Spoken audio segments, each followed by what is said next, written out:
All right. Good afternoon, everybody. It is a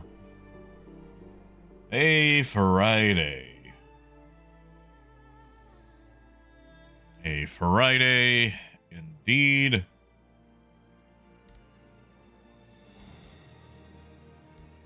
An end to the week, unless, of course, you're one of the many people who have a job that does not follow a Monday through Friday schedule, or, of course, have other duties to attend to, like family, friends, or, I don't know, a particularly needy pet. Lonix, it's good to see you. Hey, Parker. And Face, I have no idea how you get the badges other than typing. It seems to assign them randomly. As you can see, it gave Parker number 1, even though he was the second person in the chat, and it just kind of seems to hand them out randomly. Howdy, Alex. Oh, Sunneth, that would be so nice. That would be so very nice. Ooh, Raymond, what is the temperature over there in London? See what the internet says, but you know, London is so big, and I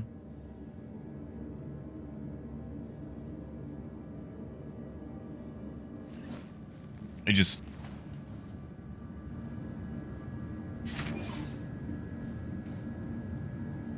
someone stealing things. But anyway, what was I going to say? You know, London is so big and covers such a large area, and it's like the temperature on one part of London might not be the temperature on the other part of London.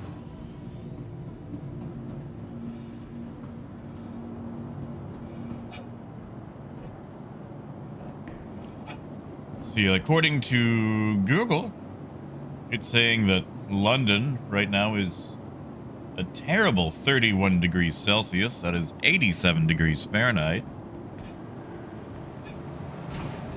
You know, Parker, I probably would, maybe. Who knows? Sure. Yeah, why not?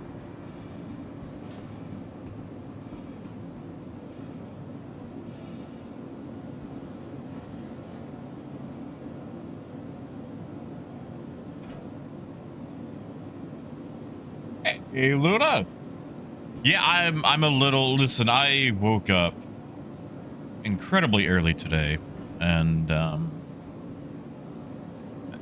I decided I would probably just go ahead and try to start the stream early, because if I didn't, I might peter out and fall asleep.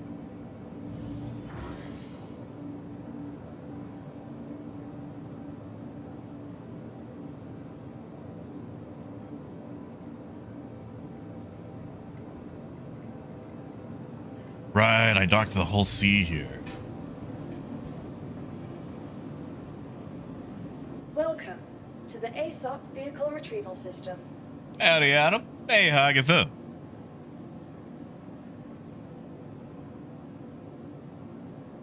Now, the man there needs a hull C, or not a hull C, a tractor beam. Do we bring him a tractor beam? Vehicle selected.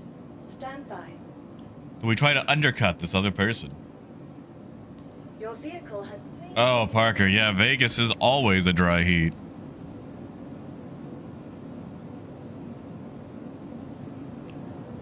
Got a spare one on me, don't I? No, I do not. Wow, amazing.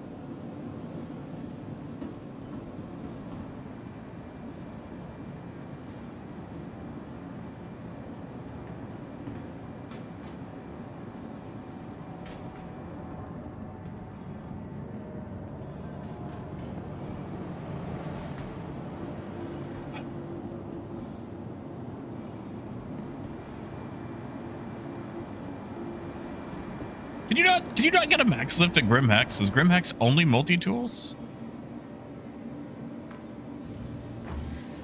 Raymond, not yet. Not yet, I have not.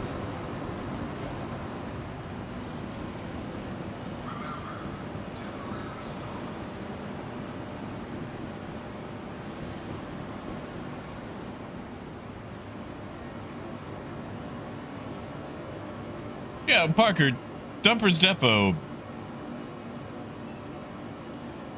Like, I remember reading something about them not having tractor beams, but that was so long ago.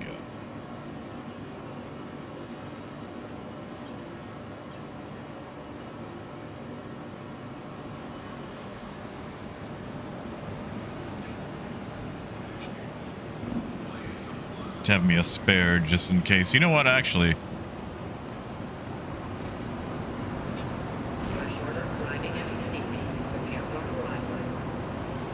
Let's check something while we're here.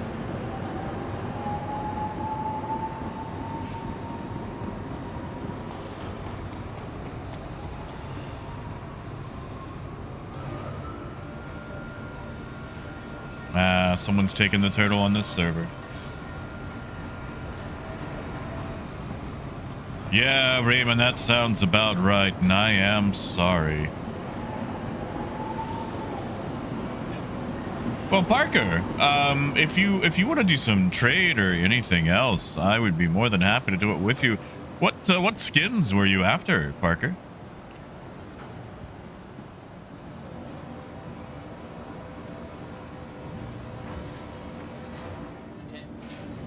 Hey, Motherfig.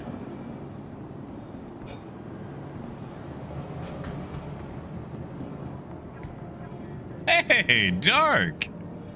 It is good to see you, man. Long time no see. Hope you're doing well. Oh no, Hagatha. Well, that's fair. That's fair. Time is precious. Parker, for the guide for Foundation Festival. You'd mentioned that was what you were talking about earlier on Discord, right? Was getting the Foundation skins.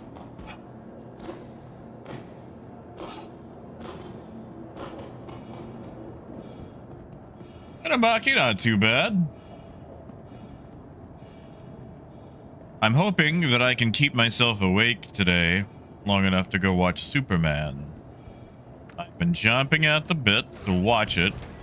Today is finally the day that I can see it. I mean, I guess I could go see it, but I want to see it. Yeah, Parker, if you've got the time, I've got the time. I will log on to the website. And I will do my best to go find you. If you want to list yourself as a guide, you can teach me something I don't know.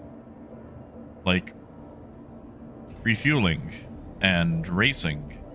Yeah, no, I definitely need those. Hagatha, they are for select ships. So, Hagatha, you give me just a second, and I will get you the thing that you need that explains everything. So basically, Hagatha, what you'll need to do. Oh my god, it triggered the first time.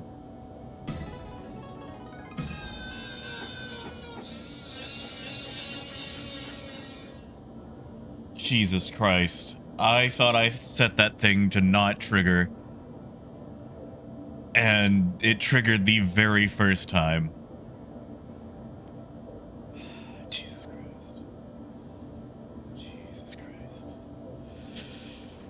Well, there goes that surprise. There goes the I must have screwed something up. Hello, how can Miss help you today? Systems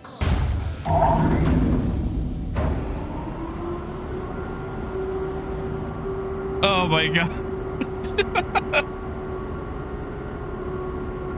Motherfig, thank you for the $2. I think.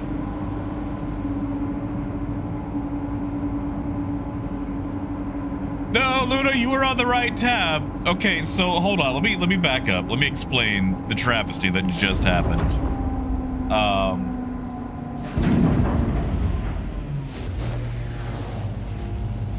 So earlier today,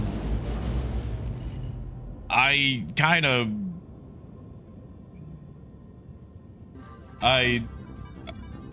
okay, thank God it's not triggering every time. Okay. And thank you, Randir. I'm sorry it wasn't the Wookiee. Do you want me to go grab the Wookiee for you?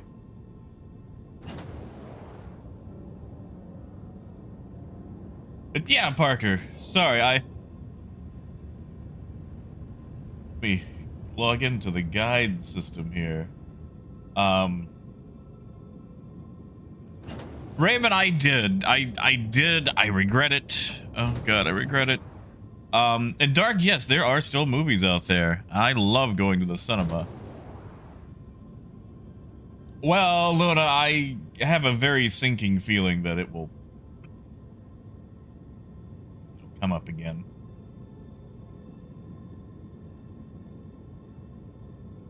I've got a sinking feeling it'll come up again. So anyway, those of you trying to get the Motherfig, for now it does, but I've got it saved where I can add different things to it.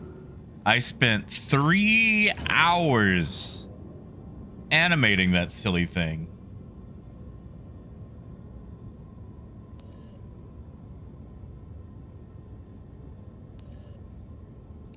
Three hours, but I did it in a way that it's easy for me to add stuff to it. Hey, Andy, well, you might be disappointed because, I ain't got anything.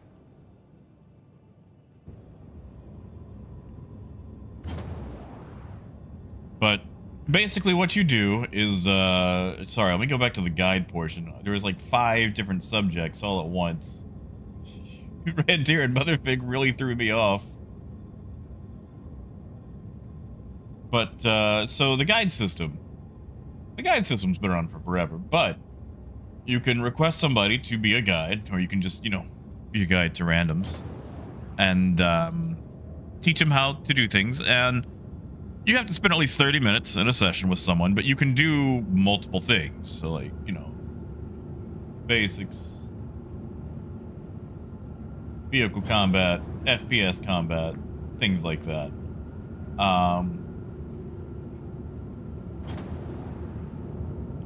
And there are skins associated with each thing. And both the guider and the guidee will get these skins for them.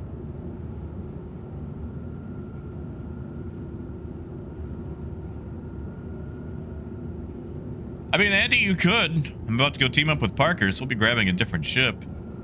Parker, I'm gonna head to Arc L1 and just grab, well, something. I just don't like being close to a planet while planning things. Shields off.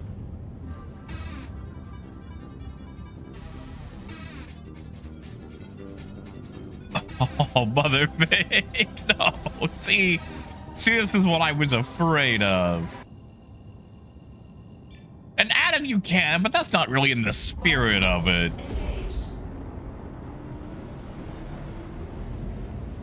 Oh, Motherfig, I'm so sorry. Landing gear up. I'm so very... Oh, God, I forgot about the addiction.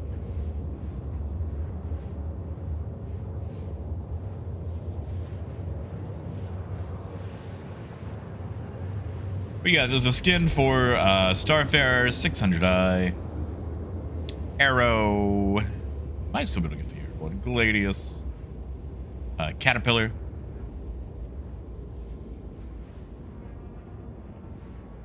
I forget which one is for medical. It'd still be the Cutlass.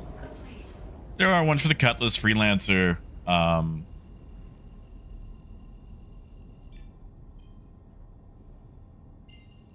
have to go look up the whole list. Yeah, exactly, Agatha. And it's only during Foundation festivals, so I would, you know, knock it out. But you can get it each year. Luna, I did. I spent 3 hours animating that silly thing. And I probably could have knocked it out much faster, but I'm not an animator. I learned how to animate in PowerPoint in school because we didn't actually have computer classes. I mean, there's more too. Like there's skins for the Prospector, the Vulture, the Razor. I just don't remember all of them off the top of my head.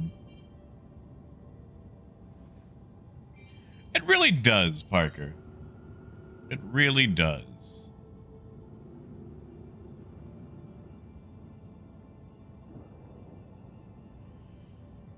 Yeah, Adam, I think they tried to cut it down so people aren't just cheesing them, trying to get all of them in one go.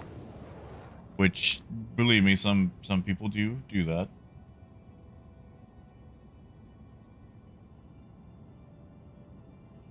Parker, you let me know like which ones you've selected, like what sections, and I will look for it.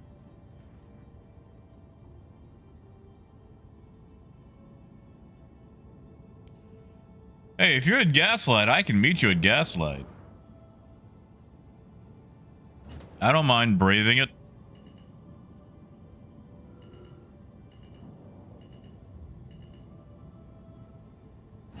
Besides, I'm in an empty Hull C.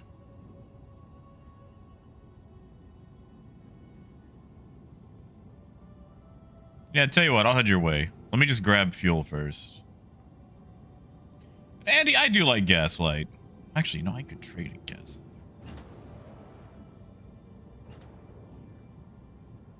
Hey, hey, hey, hey!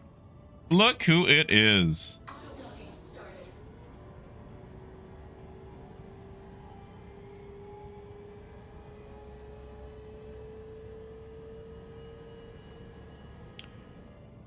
You know, Nelson, I could have used you the other day.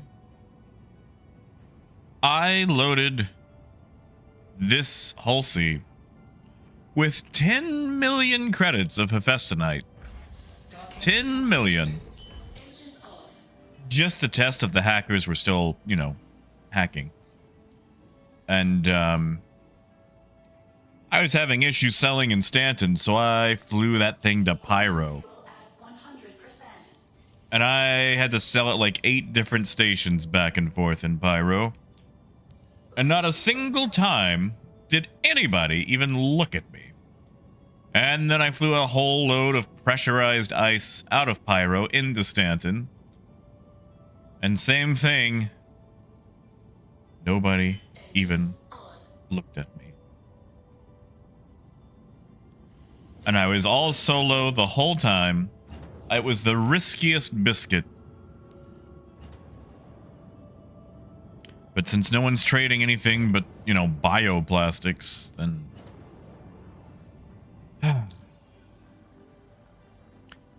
Nobody knows the troubles I've seen. Oh, yeah, the next patch, man, I hope they make it better. You know, like, I'm glad the Mantis is going to be working, but I need trade itself to be better. And Parker, it was a lot of half. Quantum travel complete. Oh, Raven, are you talking about the new referral rewards? Yeah. Quantum travel engaged. Andy, if you've got a one of those medical screens, you could always tell it to reset your spawn point back to your home city, and then just backspace again.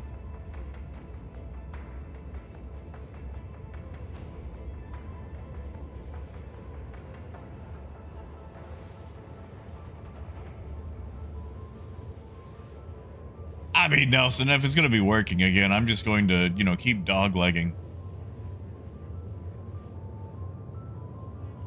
Yeah, the only thing that gives me hope is that I still have access to the old referrals. So if anybody would like to enjoy the game, I am like 15 away from the Razor.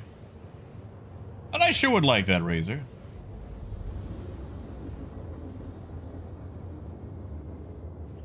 And Nelson, that is nice. I am excited for it. Parker, what guide things did you select?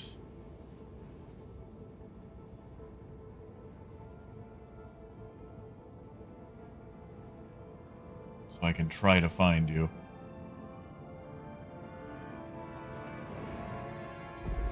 Quantum travel complete. Quantum travel complete.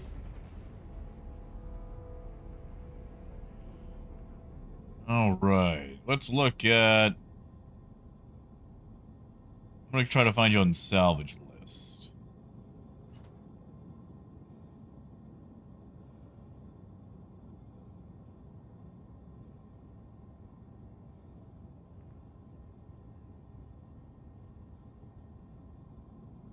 I'll look at trade.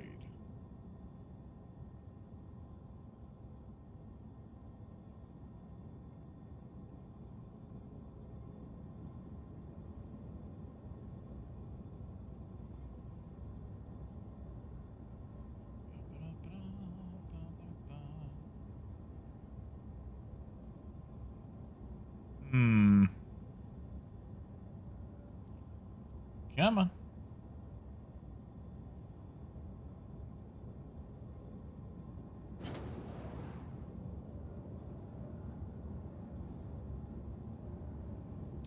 Oh, thank you, Waffle. Ooh, Waffle. Oh, that's an interesting idea. Wait, no, I don't like that idea. Raymond, I'm on live at the moment. And Waffle, I was thinking I could do a no shave thing until I get the razor, but I don't want to do that. Because I am terrible at growing facial hair.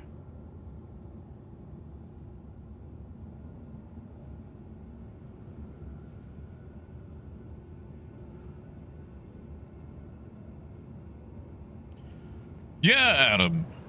You just gotta grab me when I'm free. Or really just anybody in the Discord too. If anyone's free, you can always do it. Oh, Parker, I'm just looking on the website still.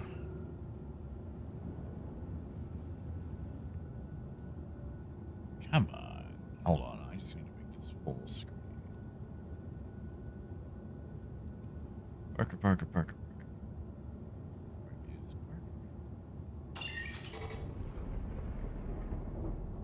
Is it gonna try to... Not while I'm tabbed out.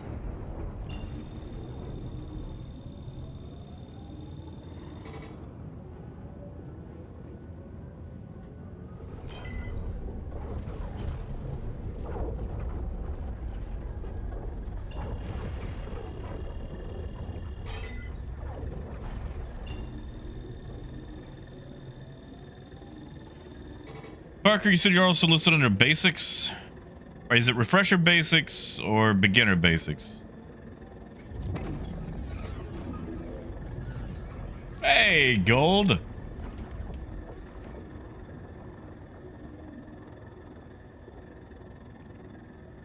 Oh, Waffle.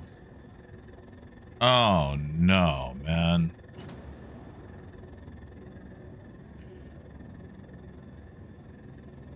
When we look under beginner basics, I don't think my list is actually refreshing.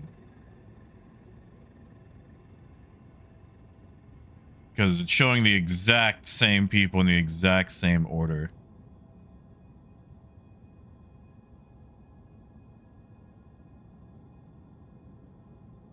Let's actually refresh the page. Yeah, Waffle, that is some BS.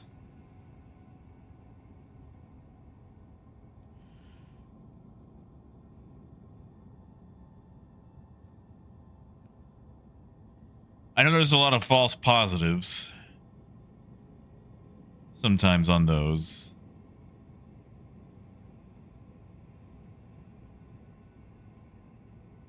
Come on.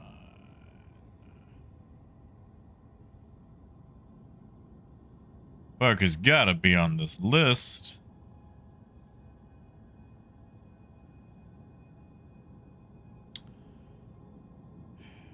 Yeah. Still not showing up for me, Parker.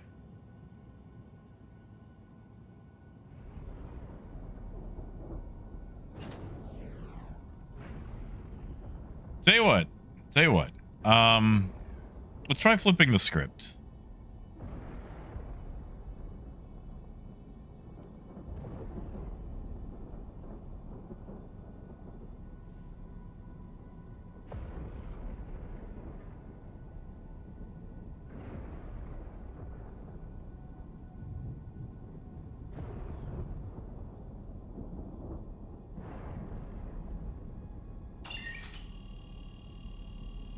All right.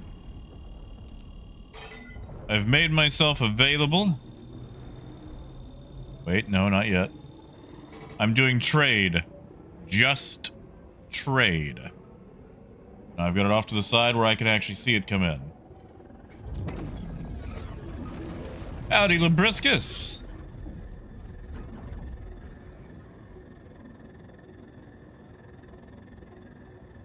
That is true, Gold. I had that 318 issue where I could not play, and they told me they couldn't fix it. But I whined on social media, and then they fixed it. Oh, yeah, so Parker, at the end of it, you actually get to select everything that we did.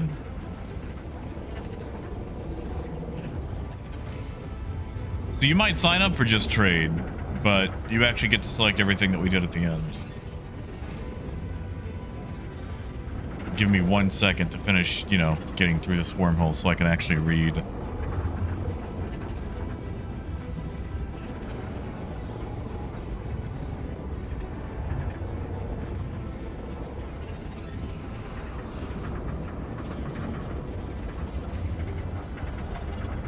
There we go. Yep, I got that instantly.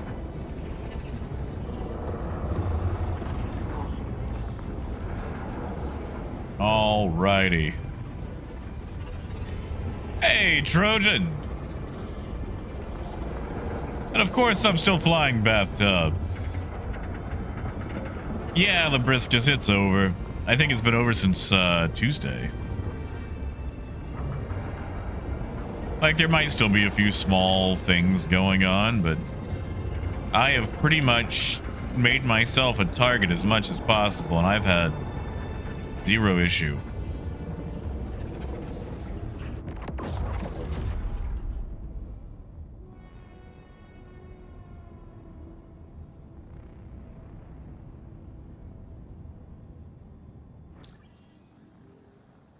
Howdy, Ken.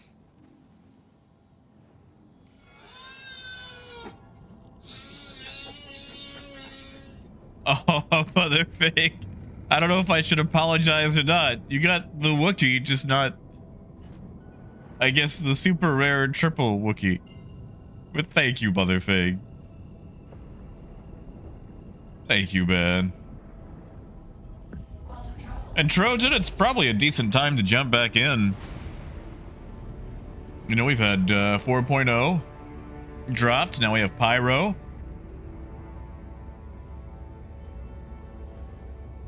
Parker, I think it gave an option to do party. Hold on. I'm on my way. Let me see if I can just add you in game. I don't know if we're on the same server, but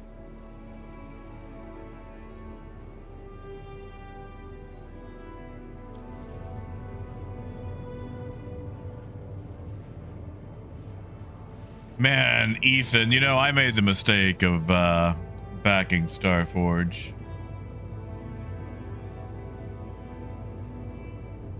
See, the problem is it just looks a bit more suggestive because it doesn't have cargo. Yeah. Hey, Charlie.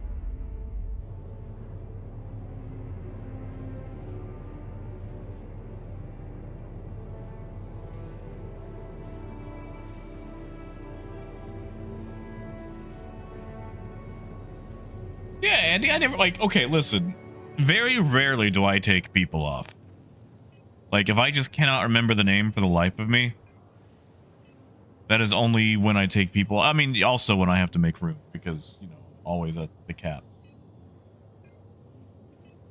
Hey, Diz.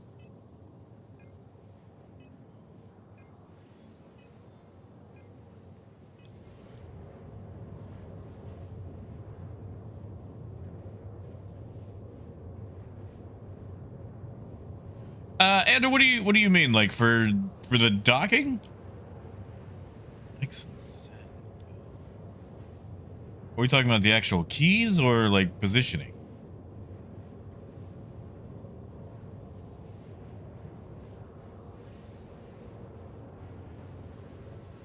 Oh, we can. Yeah, that's what it looks like.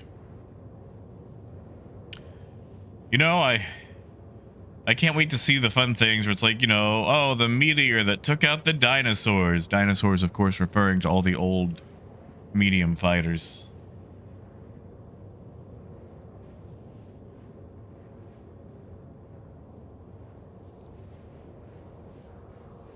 And here we are talking about, like, while being on foot, right? I don't even remember what X and Z... Is that for crouching? Going prone? Right? Hold on. I'm trying to remember now. Yeah, no, like, hold on. You know what? Hold on. I'll just... Oh, is he using the whole C tractor beam? Oh, hold on, Andy. Okay, so Quantum fuel at 75%. give me a chance to think here, because I use a completely different control scheme. I'm still using the old 2.0 keybinds, where spacebar is brake for stopping the ship,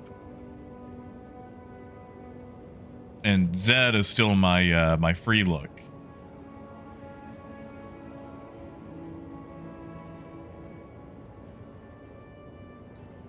But there is... Mobutu mostly helped me out with it. Sometimes if it won't load or unload, like when you're inside the cube, wiggling your nose does seem to help.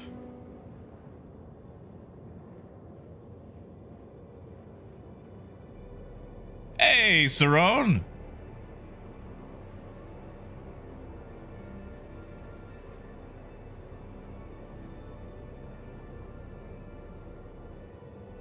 I mean, Raymond, yeah, but, you know, it's a new flavor, and people like flavor. Flavor's nice.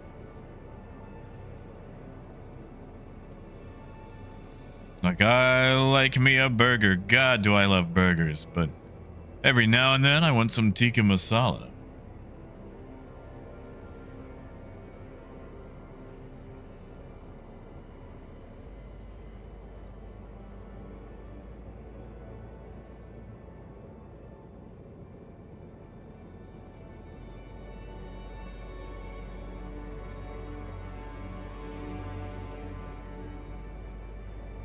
Now, Troy, we are talking about the meteor, right? And not like the Saber comet?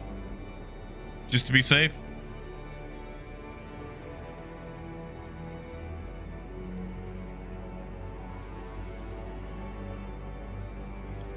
Yeah, Parker, I'm not either. I'm not either.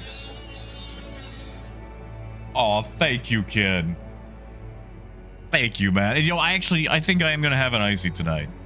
If I am able to stay up late enough to go catch Superman. And really, I just mean right after stream. I'm gonna have me an icy.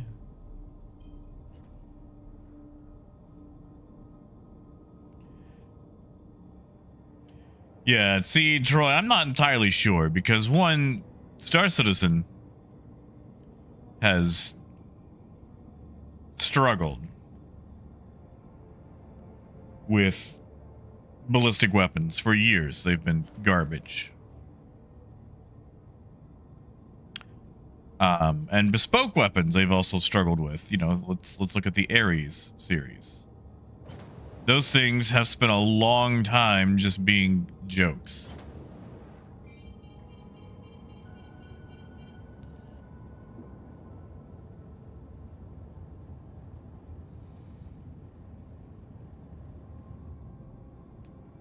An available space has been located.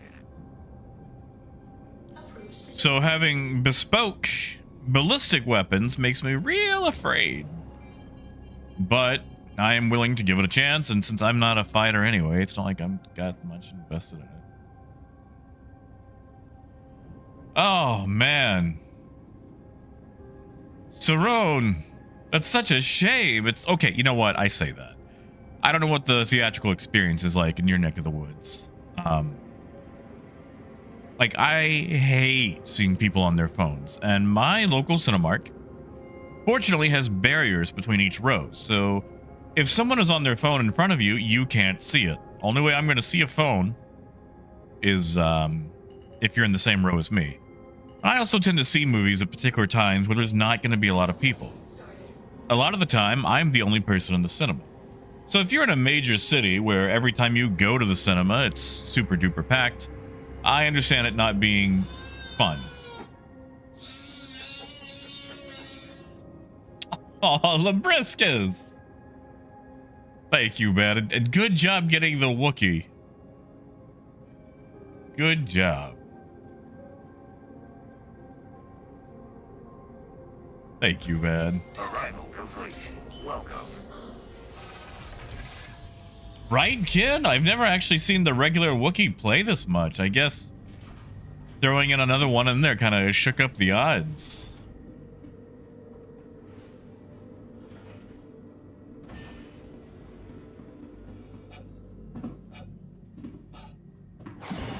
Oh, oh, oh.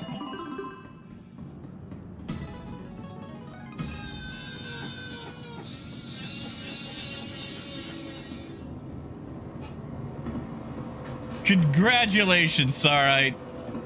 Congratulations on getting the ultra rare triple Wookiee that I spent way too long. Parker, is that you? I'll assume that's you.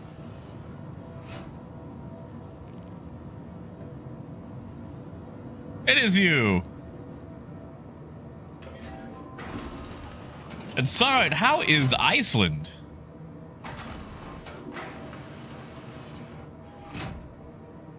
Is Kevin with you?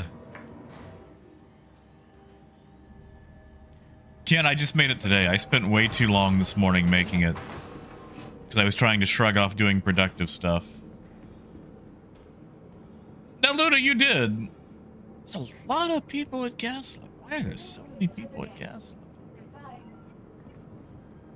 Welcome to the ASOP vehicle retrieval system. Store the ship. Your vehicle has been moved to a vehicle. Ooh, a school trip? You kids get to go to Iceland for a school trip? When I was in school, we got to go to the slushy stand, and they made us walk 2 miles to go to it. And then we had to pay. Like, I could have done that on my own, you know? Look at these kids walk 2 miles.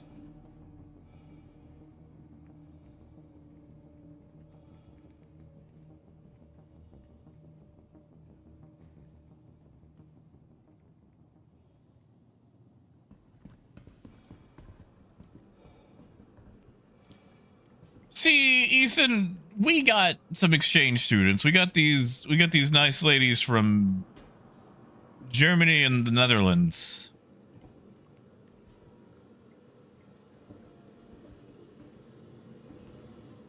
But I don't think we sent anybody over. If we did, it wasn't anybody that I knew. Squirrel, that is impressive. How did you do that?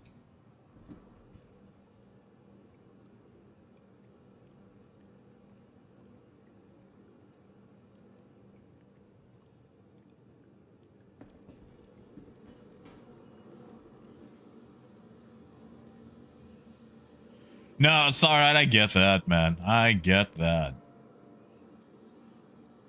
I remember being that age where it's like, no, like, I'm cool. I don't need you. And then like, Dad, I'm scared. I remember being that age.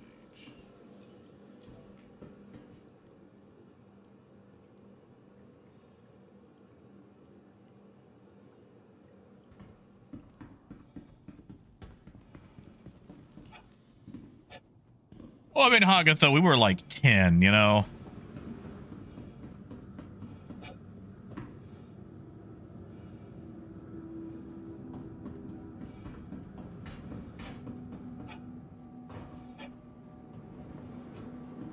Yeah, see, Raymond, I'm jealous now. I mean, my school was poor, though.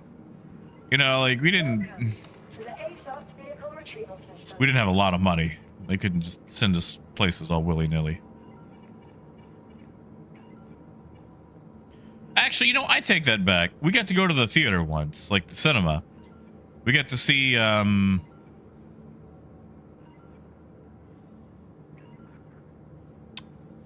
Oh, what was that called? Where in the world is my atlas? I have an atlas. Why is it not on the list? Do I have to go down to an elevator?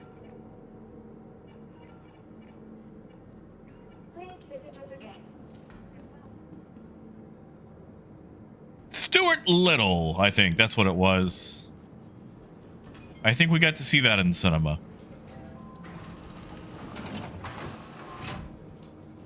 Although, we still had to pay for everything. Yes, Troy. I am on live.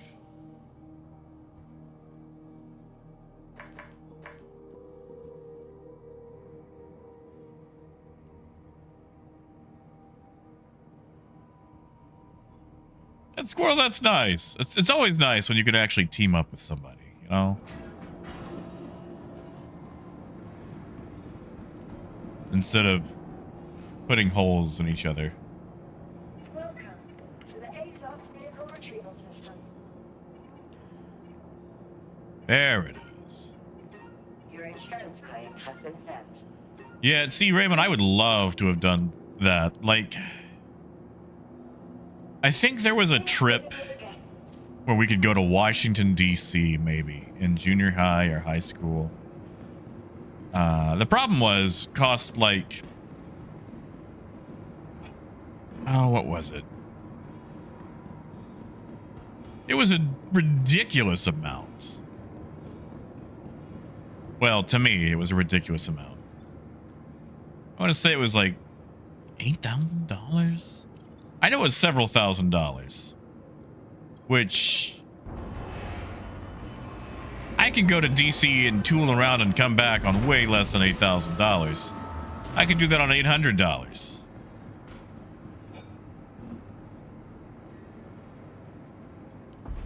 I don't know, maybe it was like a big tour thing. Like, I only went for like over a week, but still.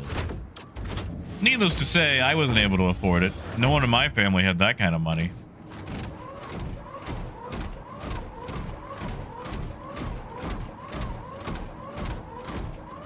That's it, Motherfig. We only make holes in punch cards and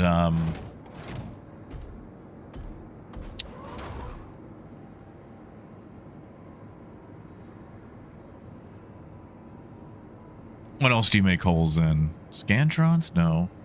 Gardens. Yeah.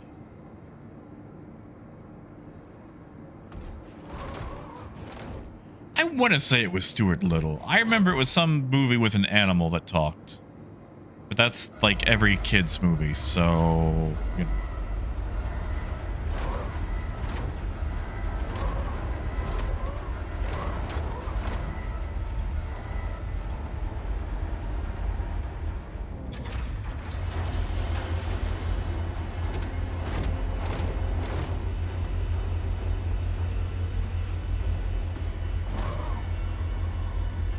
Oh, Parker, what a lovely skin.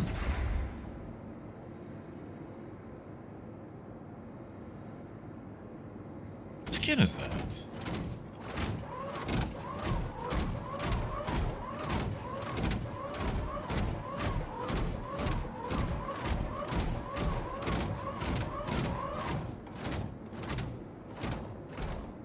Oh, I just realized the lights don't come on here, do they? I've been sitting here waiting for the light to come on. Tell you what, Parker. Do you want the Atlas or do you want to be inside?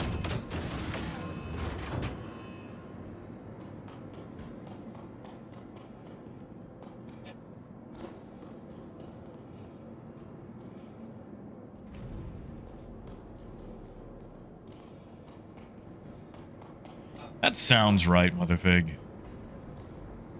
It's been a long time since I've seen Stuart Little.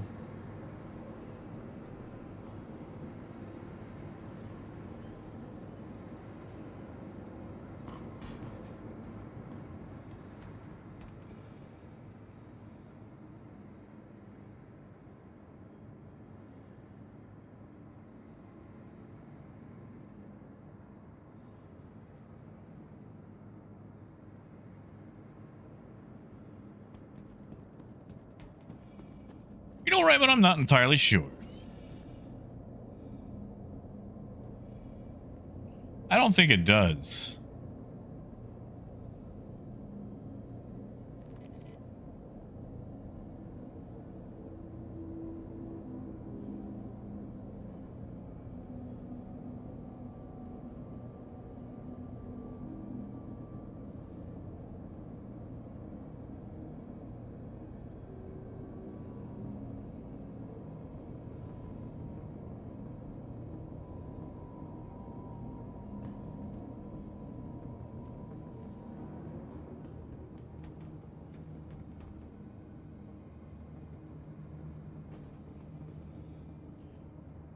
Luna, it helps a little bit. I might be thinking of that movie. What is it? The Mouse and the Motorcycle. I'm trying to. I know I saw Stuart Little.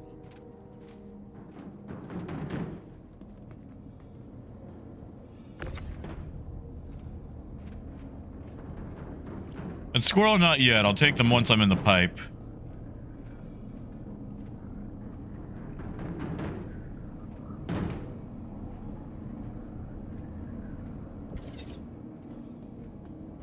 Is that right? That doesn't look right.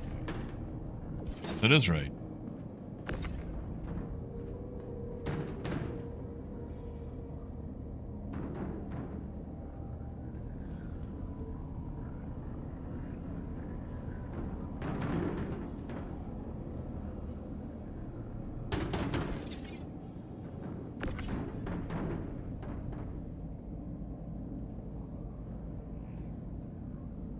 I remember the cat's name was Snowbell. Snowbell, Snowball, Snow something.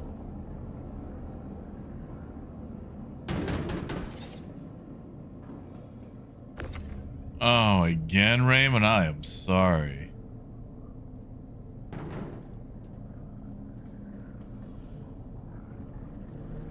Just having issues or what?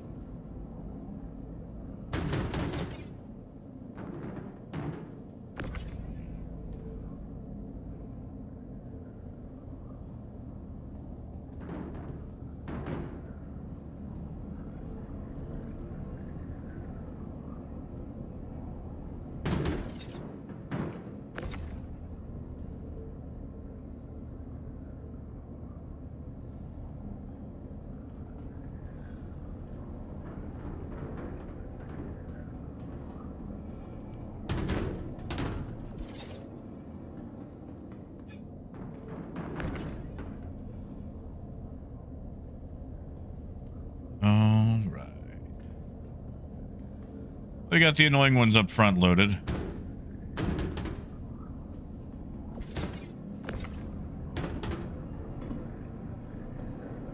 Oh, sorry, I can imagine. Plenty of jet lag with that, that trip. Of course, man. I don't blame you for nodding off. My schedule's been trashed the last 2-3 weeks.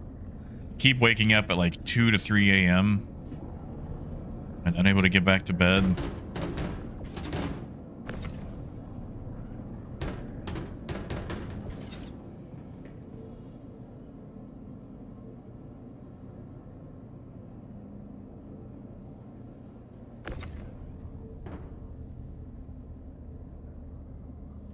Hey, Coyote.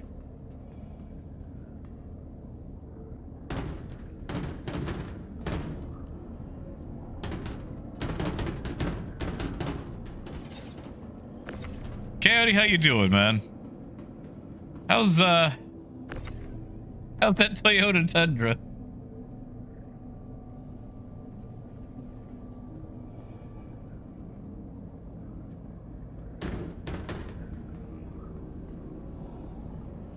And Raymond, that's fair.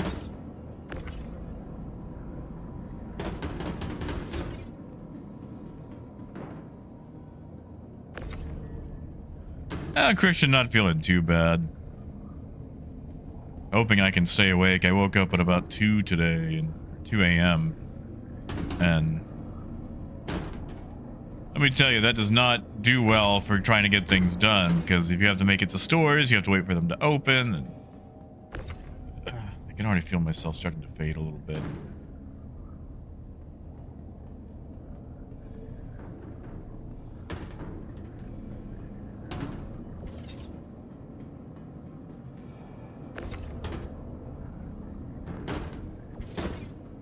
I hate this part of the C2. Is that one little area where it's hard to double load.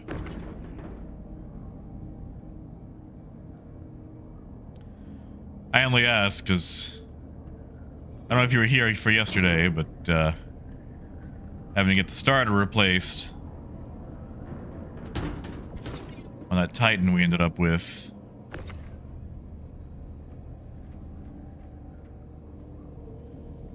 See, Christian, that's my problem. Naps for me don't end up being naps.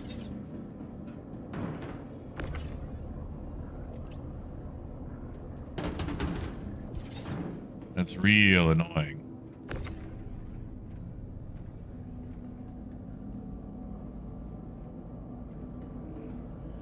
All right, groovy.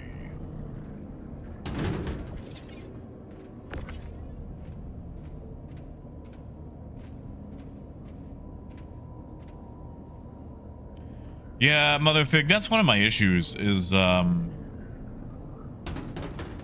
these days, like with all the health stuff, it takes me like 12 hours of rest to get what I used to be able to get in 4 to 6.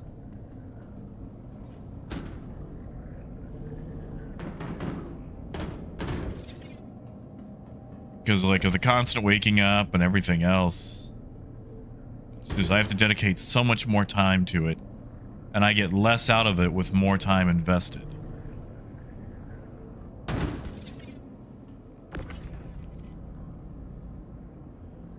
Ooh, Squirrel, that's a tough one, man. That is a tough one. Like, if we're gonna go G1 only, it's gotta be Prowl. He's not a good character, but I do like him. But if we're just going everything, absolute, all universes, all settings, Optimus Primal. Gotta be Optimus Primal. From Beast Wars.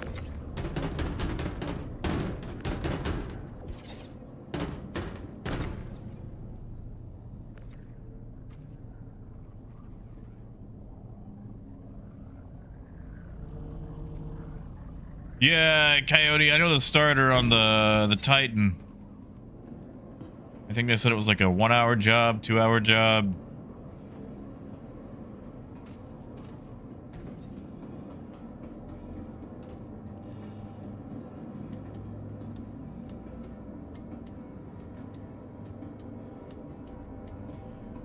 See, Prowl made me want an old, like, I know he was like a 240, but like, he made me want a 280ZX so bad.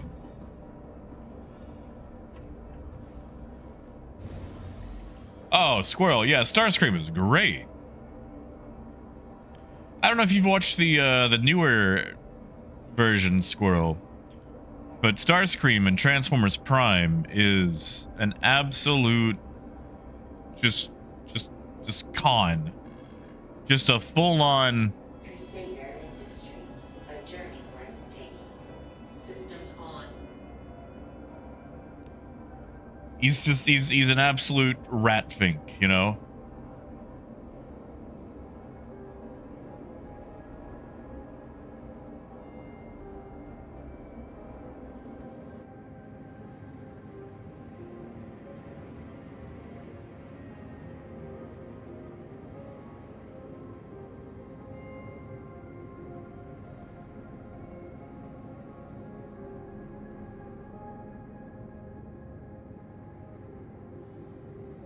Hey, serious?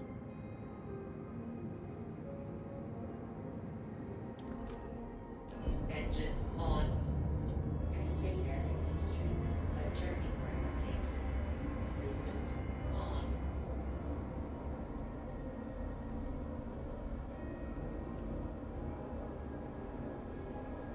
So, Parker, you give me a second. I'm going to find out where to take.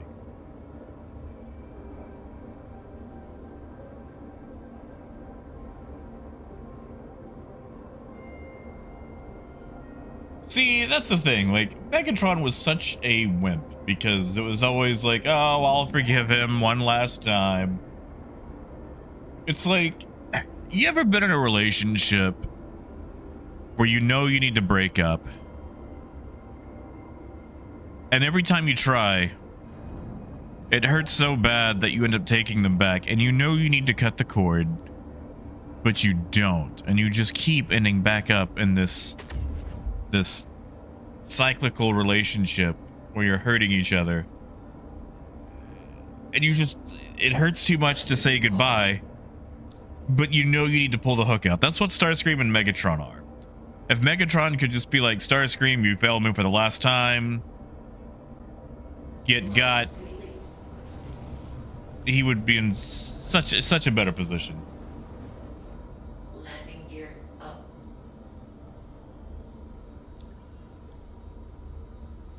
Yeah, exactly, Troy. You know, some of those, you know, that may have hit too close to home for a few out there. God knows I've been in that position a few times myself.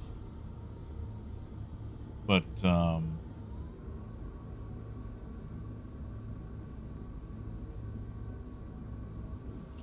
travel engaged.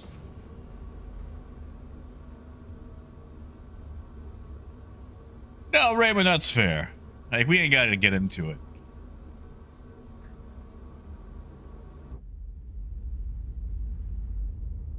Oh man, that's the Ascension. Man, I thought that was Meridian. It's nice.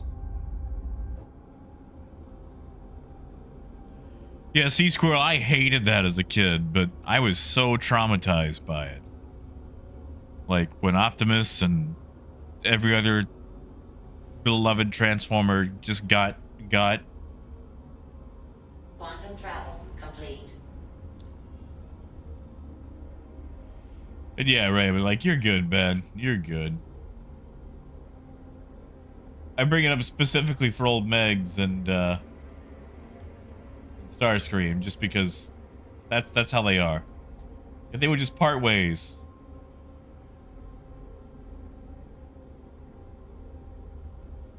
they'd be fine. Quantum travel engaged.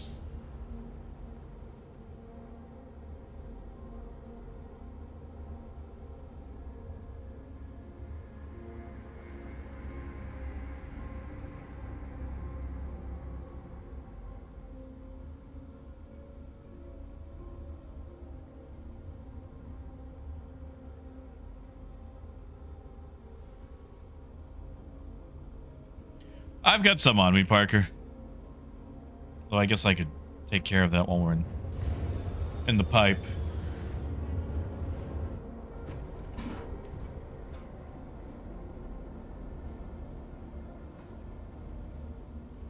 I mean, Drop, I feel like Starscream and Megatron's toxic relationship from 1984 is probably past the spoiler date. Well, Coyote, fortunately or unfortunately for you, there are large portions of the internet that probably cater to that.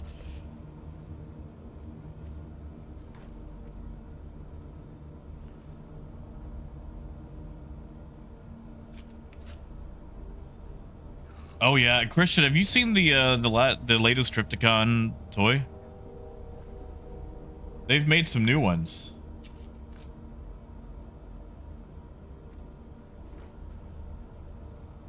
And he is nice. Helmet's back on.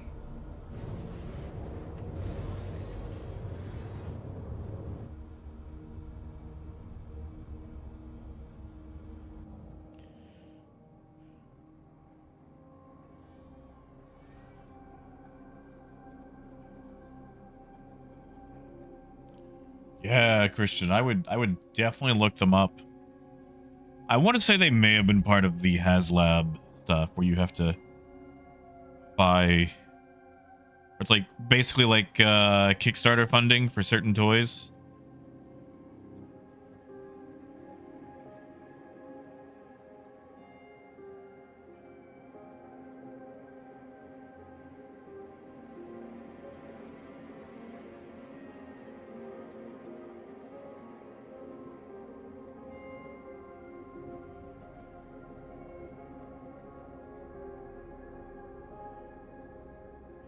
Oh no, Troy Raymond's good. He was just telling us.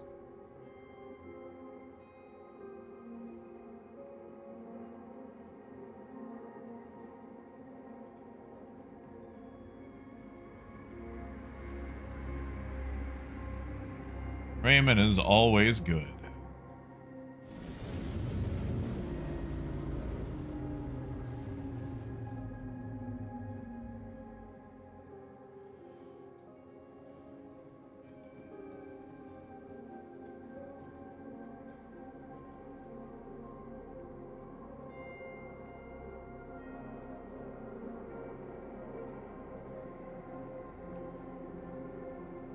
Oh yeah, Squirrel. I always loved the episode where was it Grimlock's new brain?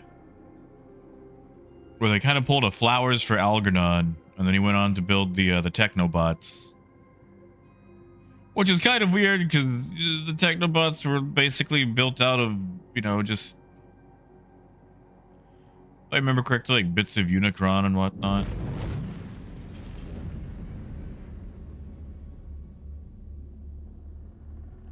I think it was bits of Unicron. He may have just built them from interior bits of Cybertron.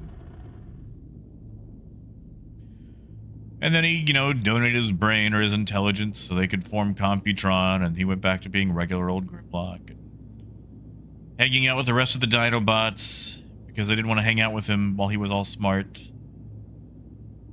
They didn't like smart Grimlock. Really, it was just Flowers for Algernon, which, man, you want to talk about a sad story. If you got about 20 minutes and want to feel something, I'd read that.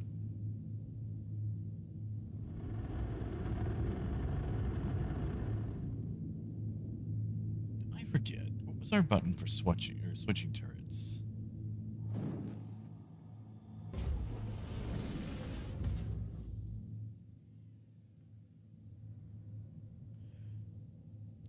Man, Coyote, the solido projectors suck because unless you were building in the exact same terrain type, you know, flat or whatnot, they really don't work well.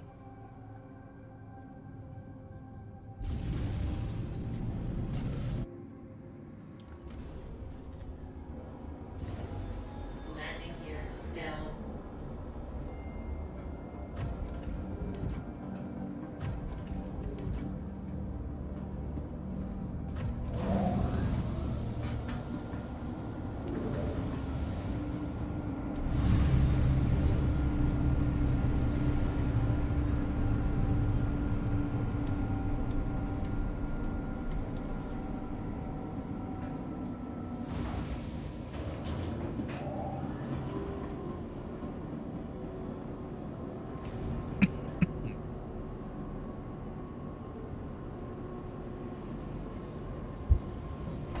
Oh, and Waspinator. Poor Waspinator.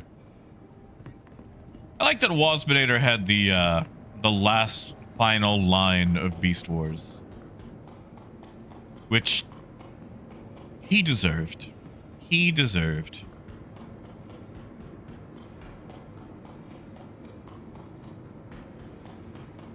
Yeah, Christian, they also did Metroplex as well, I believe.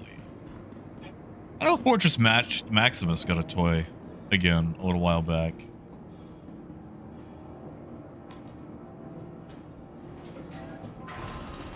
And yeah, Coyote, or just, you know, say, hey, some of this stuff can't actually be recreated.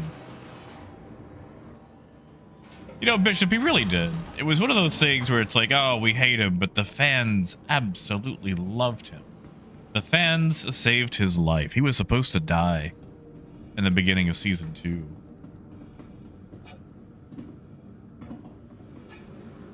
Now, Troy, a work truck, huh? Tell me about this new work truck that Luda mentioned. I too recently bought a truck, and I've had nothing but problems with it so far. I'm kind of regretting the purchase.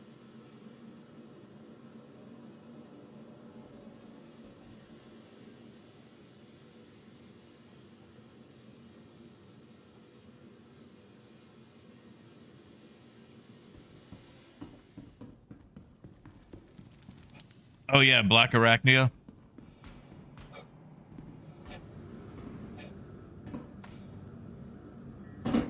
You know, Raymond, I have no idea. No idea.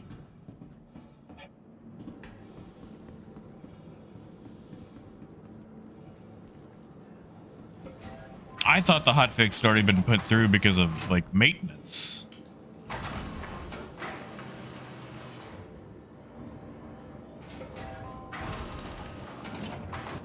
Oh yeah, Squirrel. No, Dinobot is probably the best written character of Beast Wars.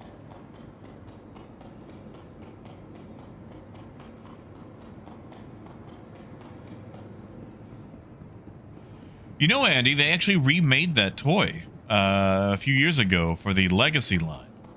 I've actually got it behind me.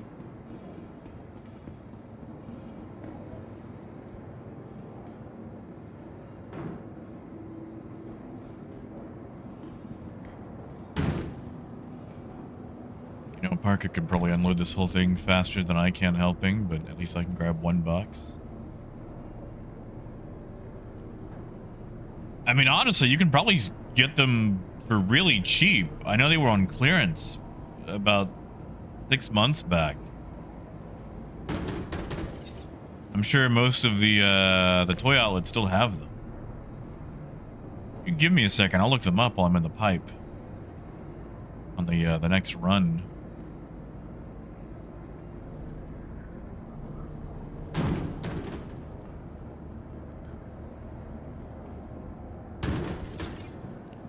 Hey now, I'm not a rich streamer either. I am not rich. All these fancy things that I'm talking about buying, like new trucks and whatnot, that's not my finances. Technically, it's not even mine. I just use it because, or I say mine because it's simpler in, you know, conversation.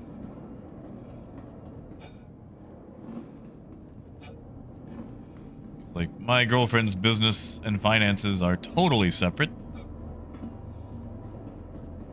Actually, how much did I make from streaming last month? I can actually look that up. Come here, Stream Elements. You guys want to hear my finances? I don't know if that's gauche. Is that considered gauche?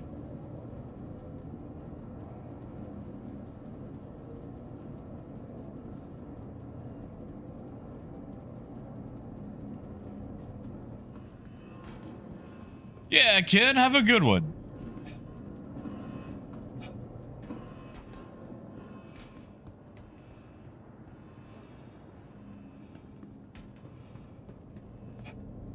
Yeah, exactly, Bishop. I mean, it's not like I'm trying to hide anything. Let's see. Stream Elements keeps track of all this. Okay, so for this week, I mean, I haven't exactly been here for 2 of the 5 days that I usually stream. We have made $85 in super chats. Now, YouTube will take 30% of that. Last week,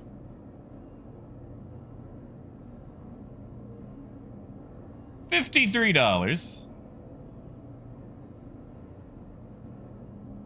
Week before that, $58. And June 15th through June 21st, $20. Now, that doesn't actually track revenue from, like, memberships or what have you. I don't really know where I can see all that. It's probably somewhere buried in YouTube.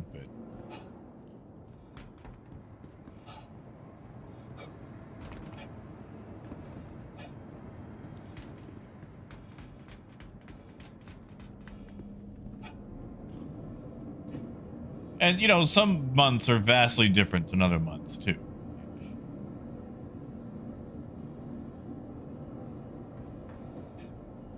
Oh, Andy, like, it goes up super huge sometimes. Like, I'm not, you know, begging or anything like that. And oh, Coyote, no. God, no. Oh, thank you, Coyote.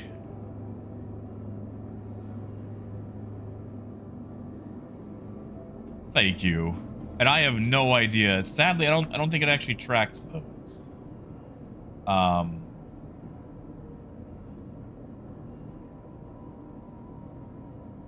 Like it tracks the history or things that people said, but it doesn't actually track like what animations went with what.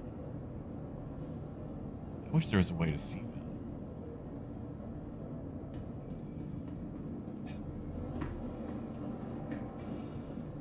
We didn't miss any boxes, did we?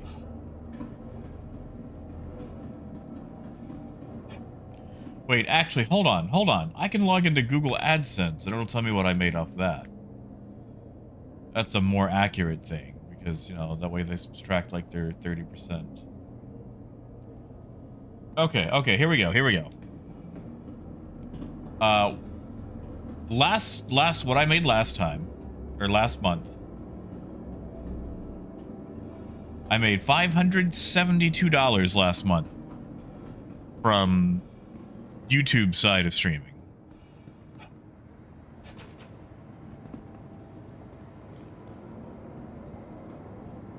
So, full transparency there. That's what I made last month. Honestly, Coyote, I think you're right. That is paid for a lot of stuff. And this is paid for...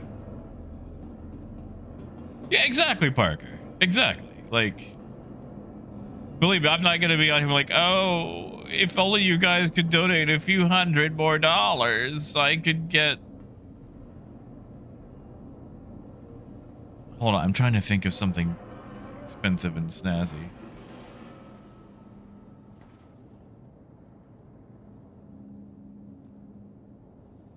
Well, you know what I mean. Like, I'm doing fine. I don't want you guys to think you got to give me extra dollars or whatever. And God forbid you even think about, deciding between bills and B. Like, you should only ever give me money if for some reason, like, it's, I don't know, tainted or you just have terrible, more sense than money.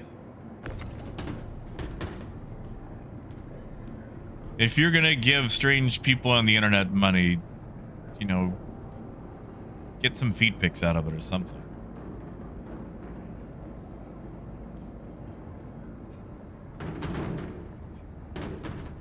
Oh yeah, Christian. Yeah, Transformers is made of like 3 different lines.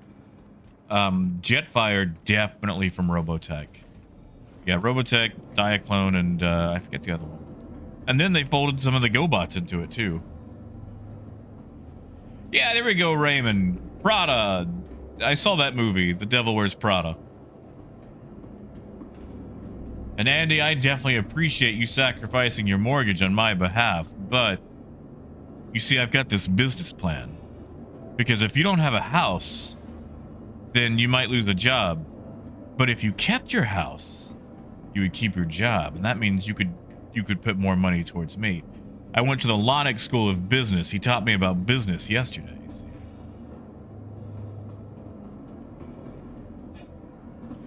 And again, if it gets to the point where I just can't afford things based off streaming stuff, I'll go out and, just do a real job again. And Coyote, to go back to the whole if I couldn't stream thing, I would probably try to go back to doing medical delivery. Which would probably suck with the whole direct sunlight thing.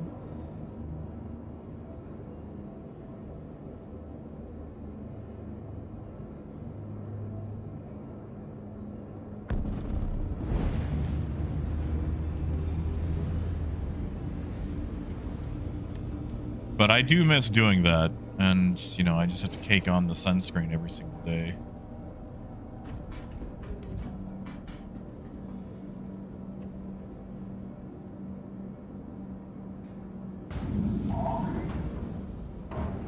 See, Troy, I've never had good luck with RAM. And more of a victim than a driver. Around here in Arkansas, 9 times out of 10, if you're doing 10 over in the right lane and you've got a truck up your tailpipe, it's a Dodge Ram.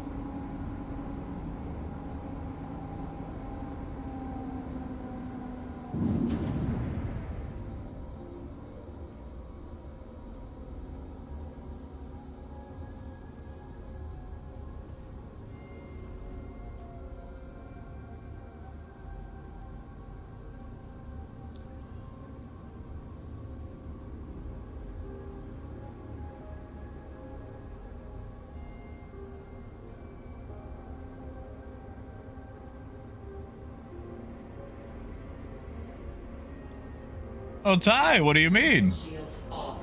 I've got it. I just have to trigger it manually. I'd have to make like a terrible joke first. Or let's be honest, just any of my jokes.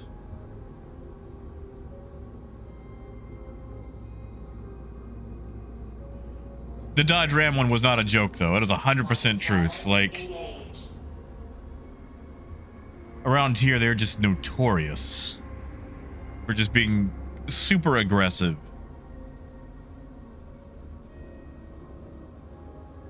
I had a real crisis of conscience when my uncle bought one, because I was like, no, God, no. Thank you, squirrel.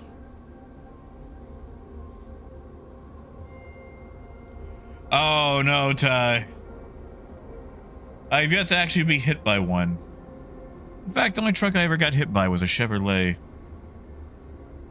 was crossing the street at the crosswalk, and he just kind of didn't stop. I mean, he was stopping. He just stopped after the crosswalk that I happened to be in.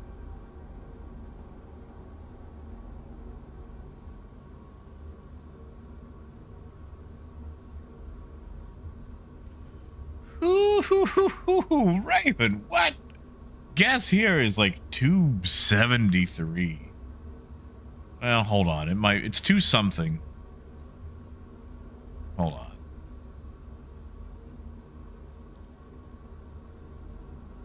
$2.78 is the average right now in Arkansas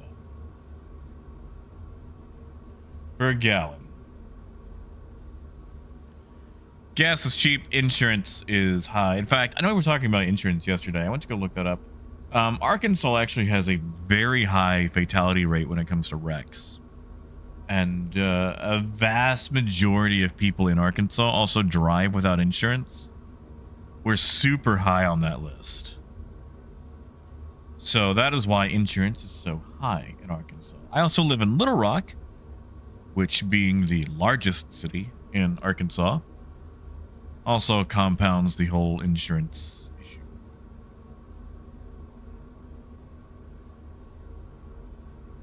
Yeah, it's been simple. That's California. Here, it's still legal to roll coal. Well, I mean, state-wise. I don't think it is federal. But you know what I mean? Yes, Raymond. In Arkansas, part of being a man is how big your truck is. There's also an idiotic thing that people do called the Carolina squat, where the lift kit is applied to the front, but not the back of your truck, making it way more difficult to see over the hood. But basically, if your truck isn't lifted 6 inches and, you know, with giant wheels and a step to get into it because it's been lifted so high, then you're not a man and all this other stuff. So you can believe how effeminate I am driving a Honda Fit. Right, Parker? It's like, I don't know why you would spend all this money on a truck and then make it useless. You know, these are people that work at Wendy's and Popeyes and whatnot and can barely afford rent, and they're dropping thousands to make their truck use. I say that. Usually they're getting daddy's money to do it. We see, Coyote, they're great work trucks. It's just around here, when they're not at work, they're up your tailpipe. Because, like, when Dad and I would repo cars, the wrecker was a Ram.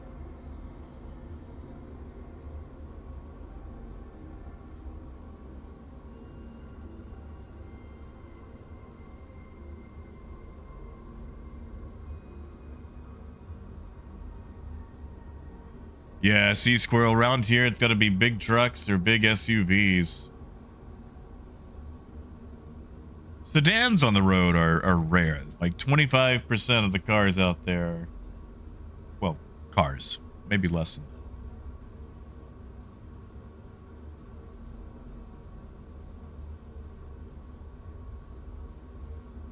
Tell us how... hold on, man. How... I have questions about the mechanics of that. One, how did she leave it in gear? Two, how did she not notice it was in gear until... Because, you know, usually, like, even if you leave it in gear, like in drive, once you let go of the brake, you kind of notice.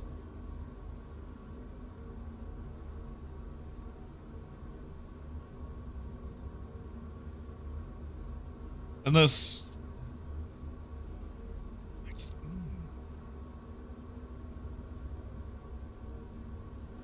I have so many questions, Talos.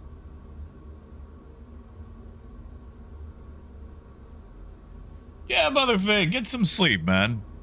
Get some sleep. See, Squirrel, I feel like once you got out of, like, the Seattle area, but we're still in Washington, that attitude would change a bit, you know?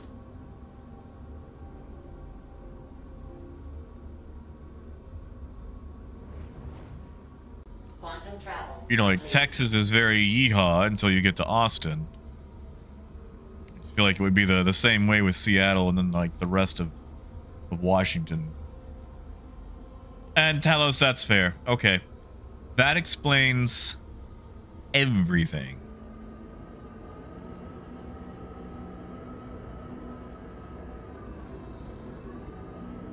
That explains so much.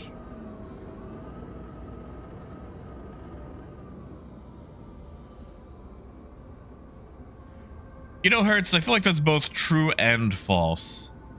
But there's also just, like, different magnitudes of rich, you know? Like, there's... I could own a boat rich, and I own several boats rich.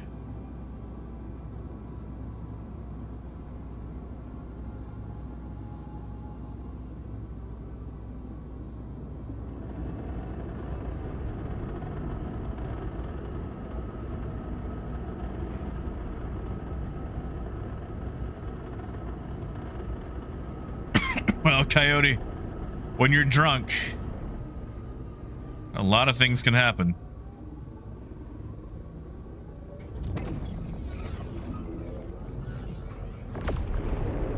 A lot of things can happen. You know, Squirrel, I wouldn't mind a Honda Ridgeline myself. I'm not sure what the towing capacity is on those. My God, I've never actually got to be a passenger in here.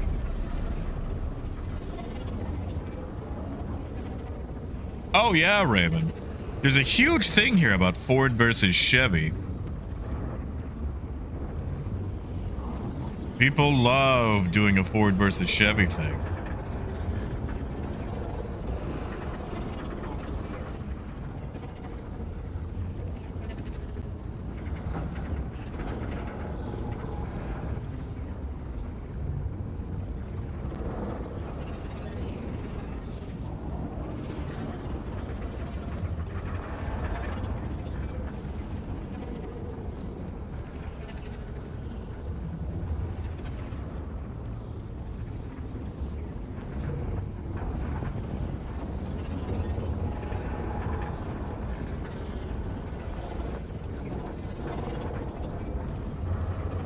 Of course, everything in America is about brand loyalty. We do love our brands.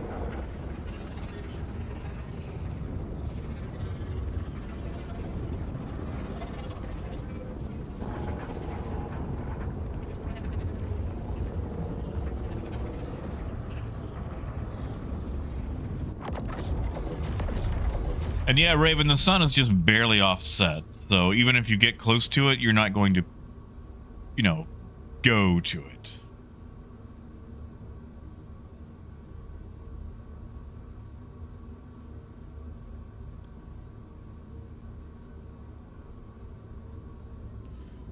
See, Squirrel, like, if I had to drive a truck, I would much prefer a smaller one. Old Frontier or Ranger. Quantum travel engaged. Because, I mean, usually the beds are the exact same size.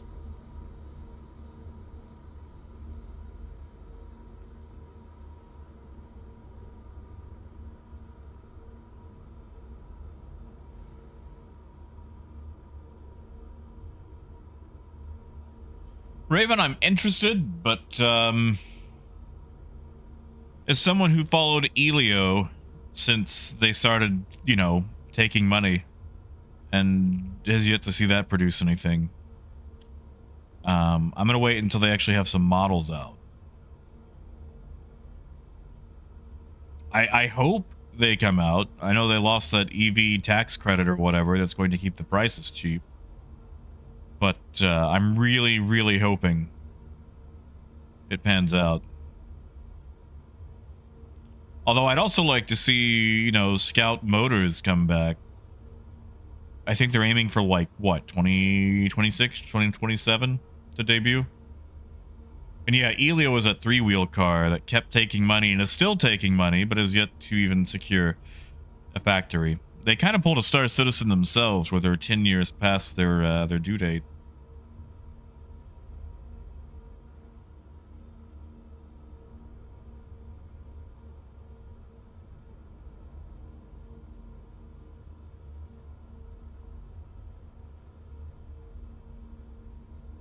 Yeah, Troy, that's what I prefer. Like a nice small to mid-size. Man, I would take a Tacoma any day.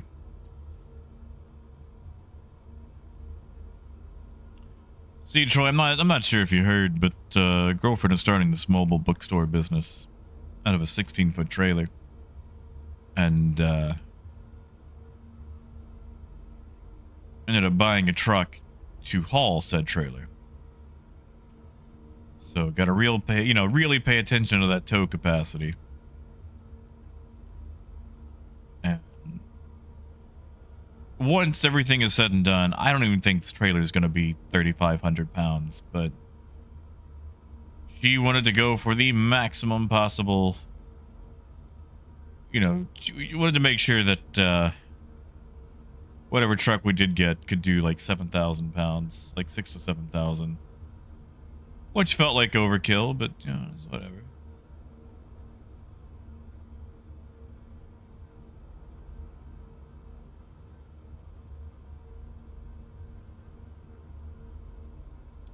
I mean, Parker, they're not light, but, you know, they're only going to be along the walls. Most of the trailer itself is going to be walking space.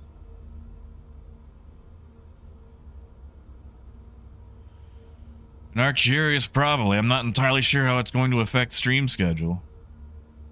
I think it's mostly going to be for, like, farmers markets, festivals, things like that. Which are mostly on the weekends.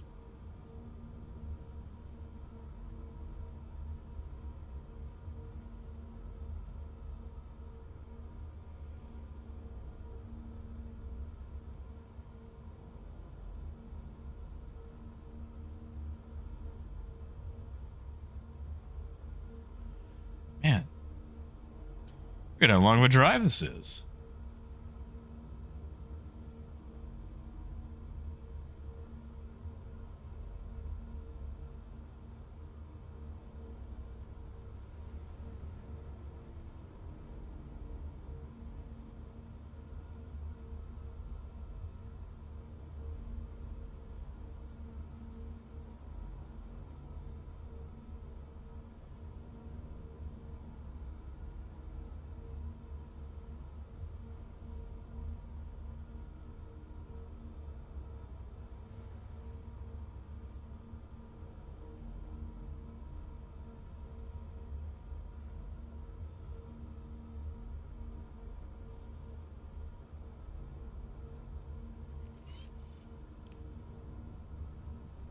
Uh-oh. That's a fun warning.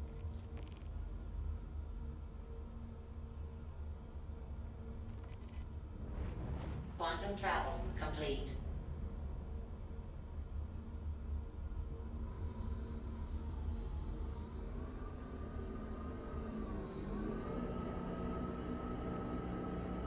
Yeah, at Sea Talos, the plan is, if everything takes off with this business, or at least, actually works out, eventually to trade in the truck for something better and nicer. Just the thinking was, I would much rather risk, or she would much rather risk, 3 to 10,000 on a truck that we could turn around and sell than starting payments on something or buying like a $20,000 truck. Shields on.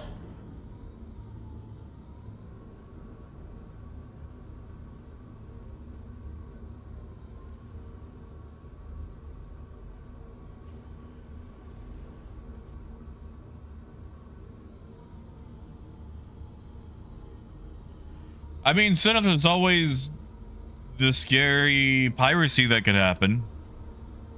I'm surprised that piracy isn't in the guide list. Like Talos, I would love to get, if it can pull it, a Tacoma or like a newer Titan, or not Titan, Tundra. Like the Toyota trucks are right there at the top of my list for preferred truck. But there is the Toyota tax. And around here, every idiot tries to sell their truck for way too much because everybody wants a truck.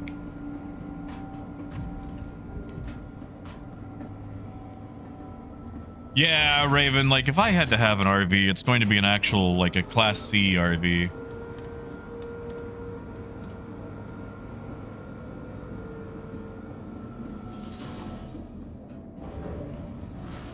And realistically, I'm not a truck person.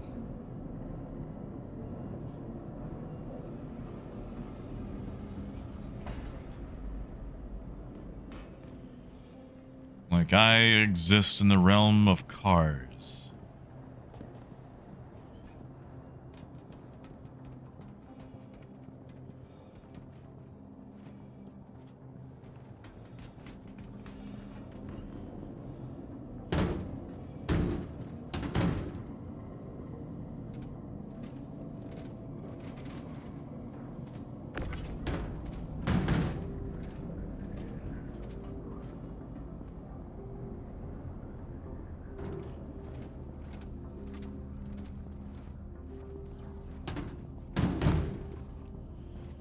Yeah, Troy, they sure are. They sure are. But, they also last to 1,000,000 miles and work. So, yeah, Andy, have a good one.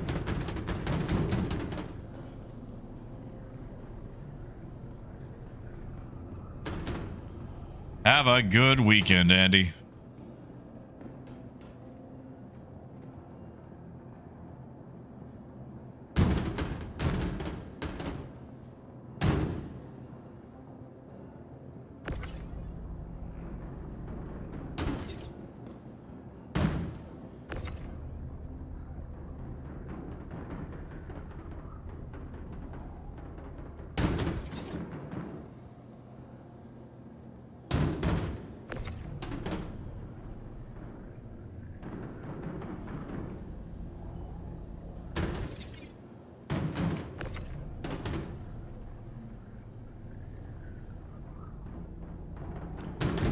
Besides, if the business actually pans out, then it'll feel like a reward, advancing, stepping up.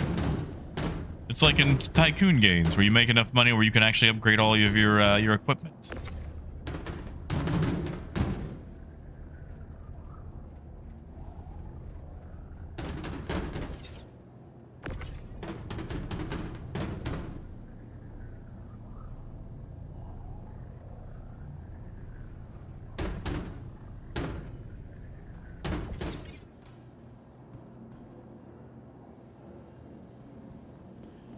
I mean, sort of, I never abandoned my people.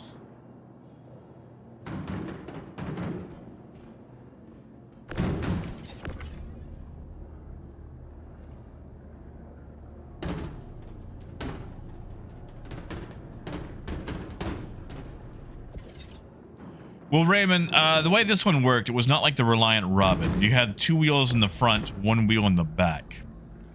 And, yeah, like what Raven said, less parts meant it was simpler to build, meant that it was cheaper.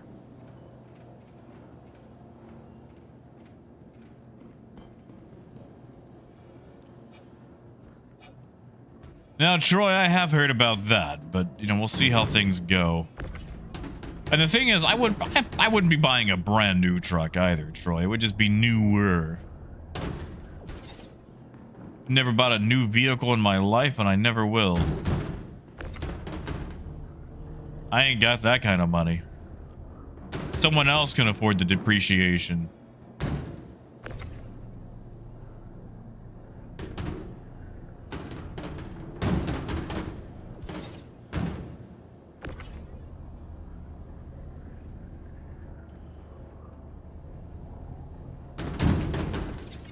Squirrel, I'm going to tell you right now, you're never going to be done upgrading that AR-15. They're Lego sets that have no end.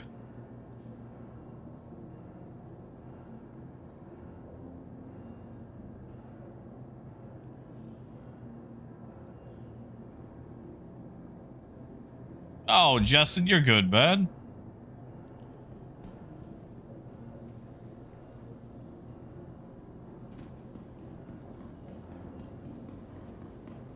You are good.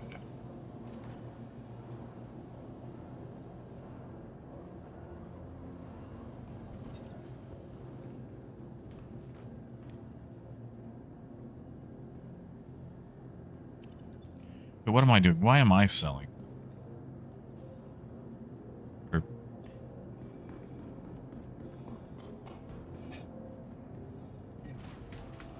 Yeah, see, Raven, that's a lot of parts. I feel like that's more parts than the human body.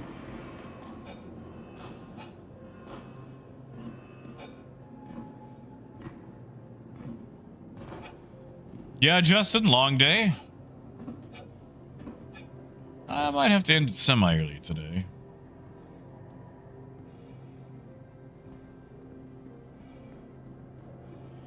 See, Wolf, it's not that you need to, it's that you want to.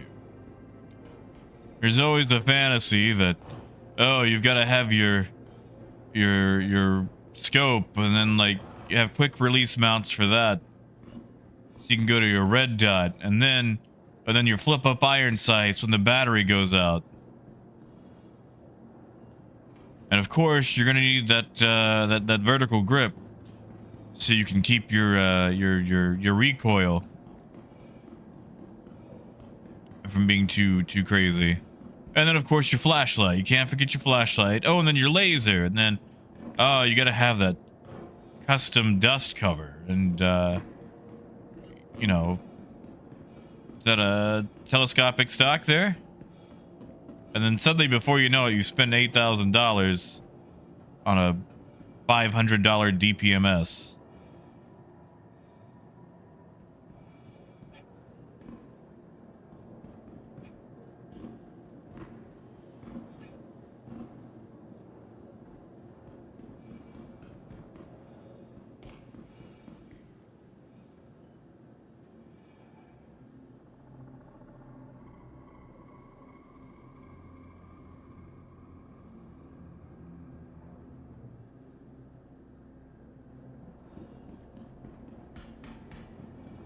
Yeah, Justin, you need to stay inside and cool off, brother.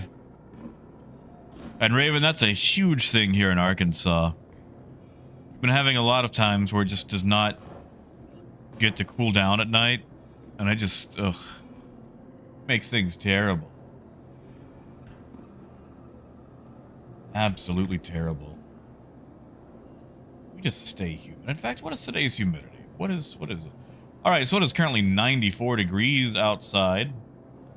That is 34 degrees Celsius for my Celsius friends. Humidity is very low at 46%. My God, I haven't seen it that low in a long time.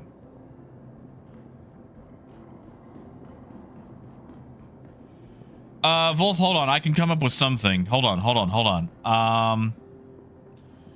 Do you have the mag holder? I forget what it's called, where you can flip the mag around for the next one. You pull it out, flip it, put in the next one. I forget the name of it. Do you have a drum magazine?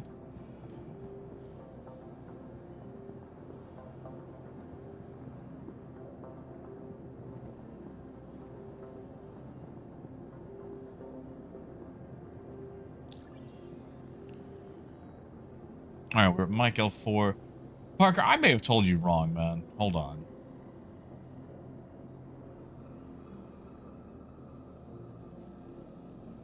I'm trying to remember which one of these places. There's a place that takes stims, and they'll take 1,000 SCU in stims at the regular window. I just gotta remember which one it is.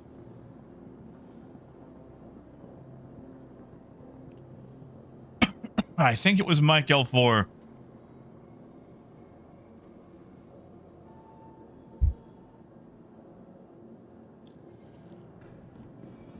Hold on, let me come up there.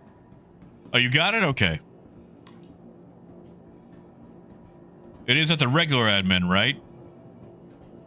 Because they should take like 1,000.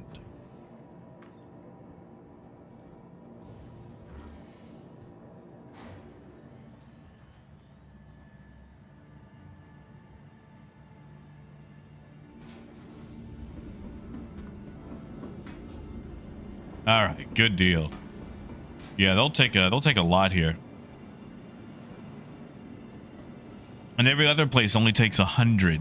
So if you ever have a lot of stims to unload, take them to Mike L4.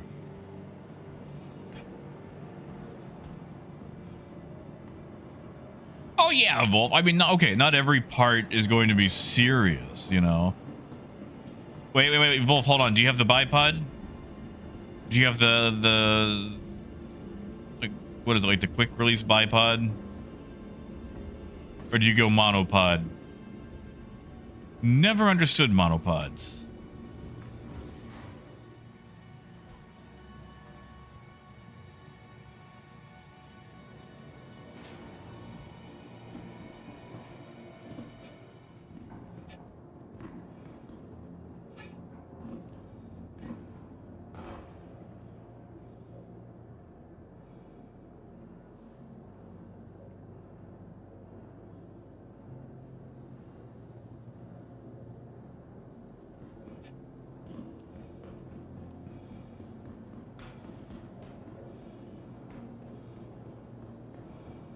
Yeah, see, there you go. See, AR-15s are like bicycles. You buy it, and it's fine on its own, but you gotta weigh it down with 10 tons of crap that's gonna make it super useful. Supposedly.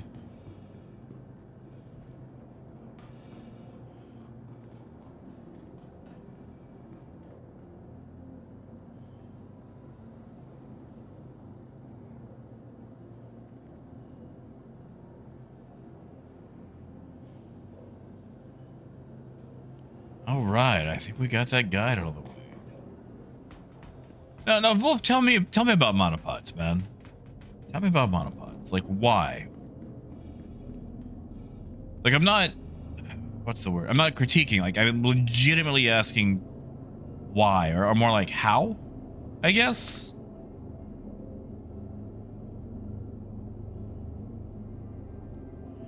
Like, I've never really understood them, but I've never really got to ask anybody either.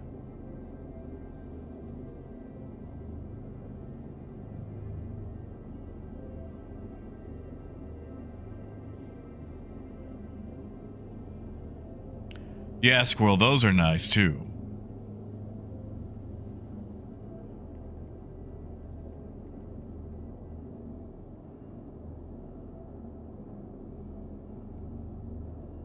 And Parker, it should give you the option to select everything that we did. I wouldn't go down the whole gamut, but you know, pick a couple of the things.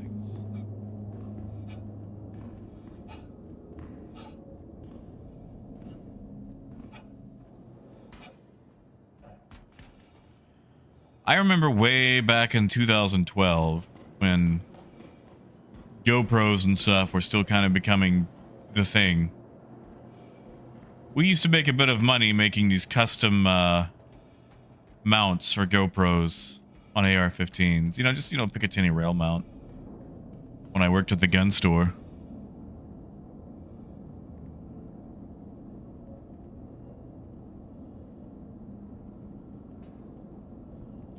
And I really feel like we should have tried to patent that, or, you know, make them a little bit more sellable in a wider market.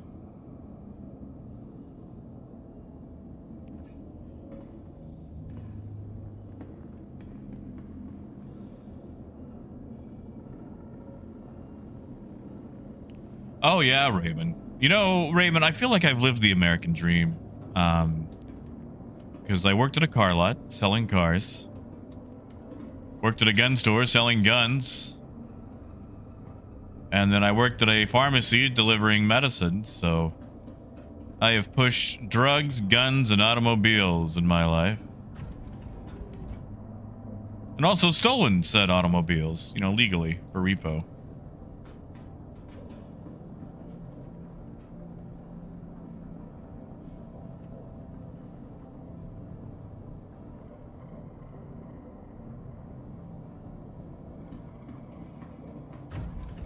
Hey, Phaedrus.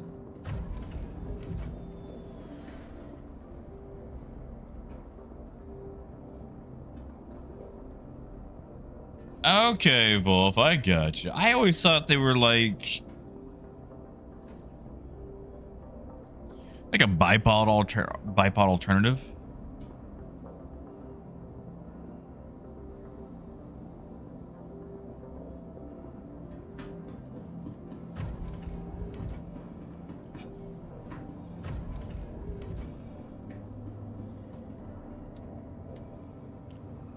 Ooh, Raven. Ooh. You're not gonna like my answer. Hey, Dakist. And good, man. Like, I'm gonna go see it hopefully tonight. I'm really excited to see it.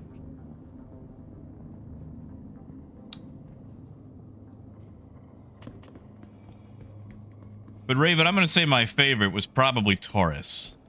And I know that no one is going to take me seriously when it comes to firearms from here on out. But Taurus was kind of like the Taco Bell of firearms. Because one, if they weren't just blatantly stealing and copying Beretta and everyone else, they were coming up with some real nutty ideas. And right as you go, wow, that's cool, they stop selling it.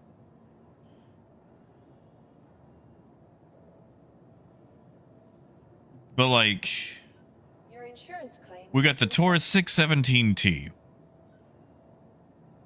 which was a 7-round revolver, 357, snub nose, you know, ported barrel, rubberized, you know, a little rubber ribbed grip. Move to our storage facility. And for a 357 that weighed basically a pound, with all those little features on it, the recoil was so negligible.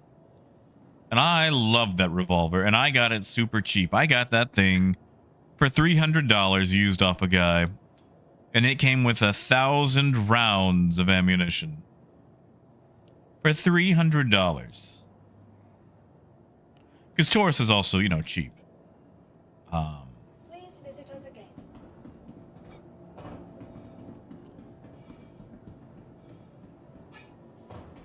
And of course, they also have, what is the other line that Taurus owns? That basically just copies Winchester, like their rifle line. I forget the name.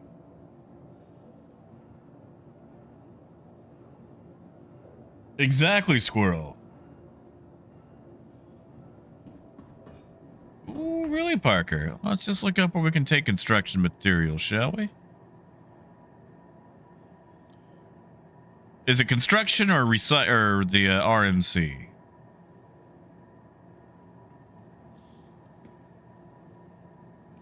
Because her L1 will pay 2,400, so will her L4. So I would say let's go ahead and buy that up. You know, Raven, we very rarely did we get Henry in. We didn't order enough to be able to sell Henry, but the very first gun that I ever owned as a child, which must be a wild statement for non-Americans, was a Henry. Was a Henry youth model lever action 22, and I loved it. That thing was with me wherever I went to the woods. And I know the whole tagline was shoot on or load on Sunday, shoot all week long, but I would put about 100 rounds to that thing in a day. Actually, you know what? I'm going to take it back and say Henry was my favorite, because I also picked up that little survival rifle they made. The one that folds down into 3 pieces and goes into the stock. For a gun that you had to put together, that thing was wicked accurate. I could consistently hit at 150 yards with that thing.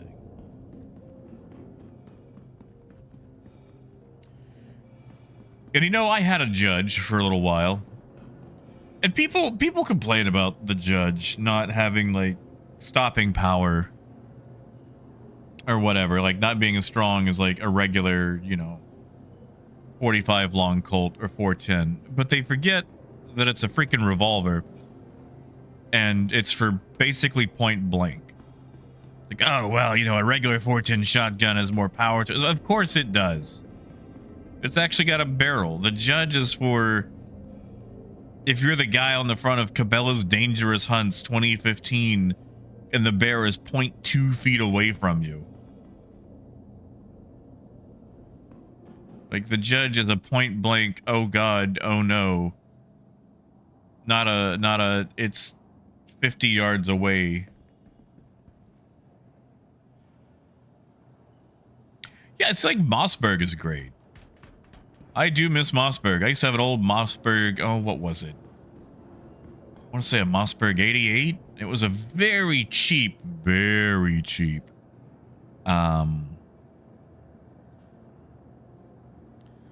want to say a super cheapo version of the 500.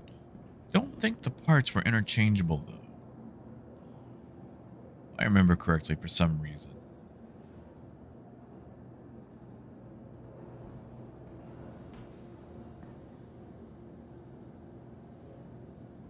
Yeah, squirrel. It was the... Hold on.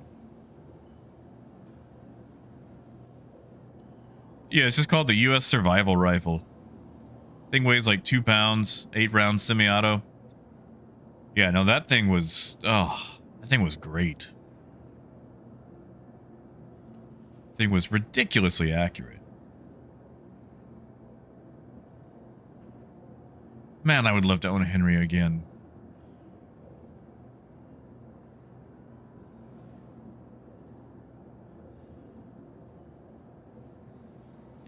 Also, I'm just a sucker for lever action, because being left-handed, man, lever action is just so much nicer on your face.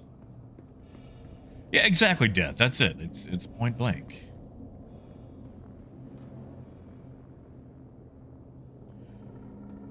I mean, Raymond, honestly, for a lot of people, that's probably as close as a lot of folks should come to owning a gun. I have met a lot of people who have no business owning a gun, but through the Second Amendment are entitled to one.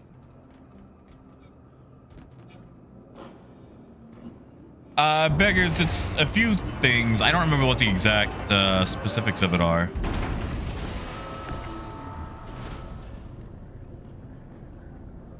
Might have something to do with the hack stuff they had going on.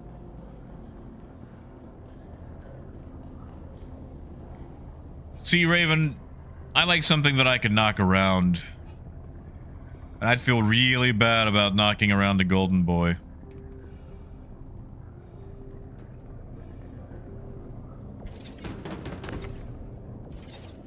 Like a Golden Boy is that thing that you kind of heirloom, you know?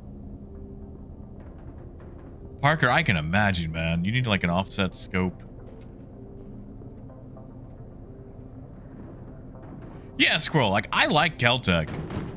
We never got a lot of Keltec stuff in. See, I worked at the gun store during 2012. Like 2010, 2012 era. And the thing about that era is there was such a scare about guns being taken away that we couldn't keep guns on the shelf. And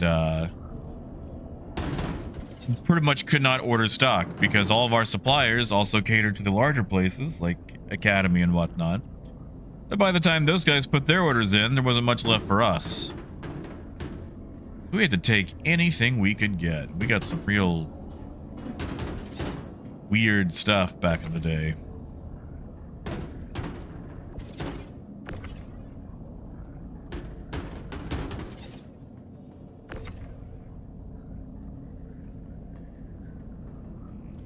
Bishop, I do apologize.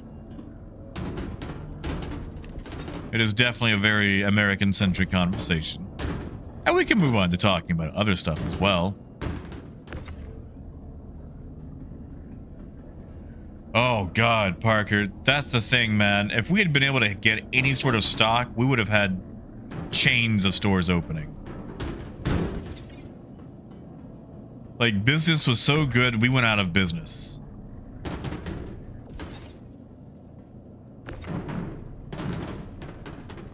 Like, I still remember people paying $150 for a brick of 22.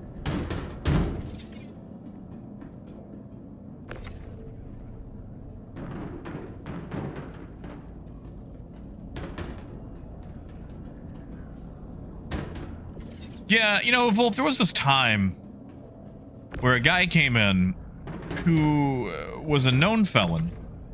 We knew he was a felon. And he was asking all these questions about buying body armor and like storing it, like burying it underground and whatnot. And basically what it would need to do to survive and be okay. And we're like, wow, this is a lot of red flags. And he wanted to buy body armor from us. So we called, you know, the local PD because it's like, hey, known violent felon trying to buy body armor. What do? And they weren't even interested in chasing it up or anything like that. Which, by the way, in America, or at least in Texas, felons are not allowed to own body armor. Just for a little, you know, context for our non-Americans out there.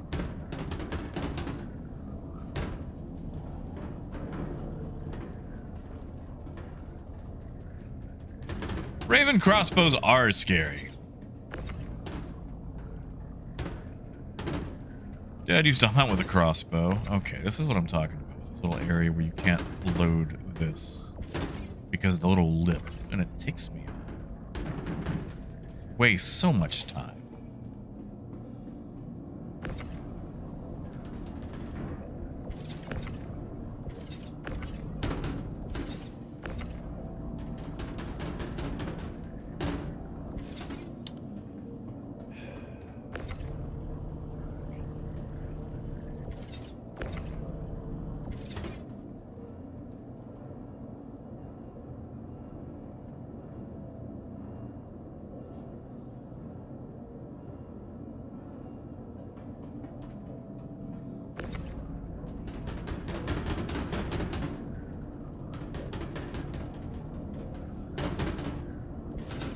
I hate this. They really need to fix whatever that is. Makes it so annoying trying to load this particular spot. Oh.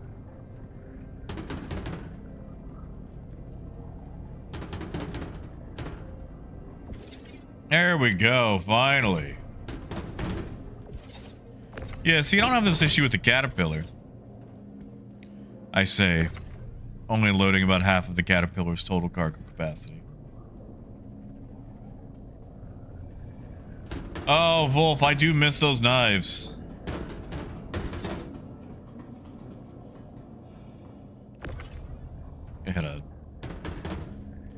not the government one, but the SOG in general. Yeah, exactly, Wolf. The thing about owning a firearm is you should only do it if it's something you're comfortable with. A lot of people purchase them because they're scared. And there is nothing wrong with owning a firearm, but you should not buy one reflexively out of fear. Oh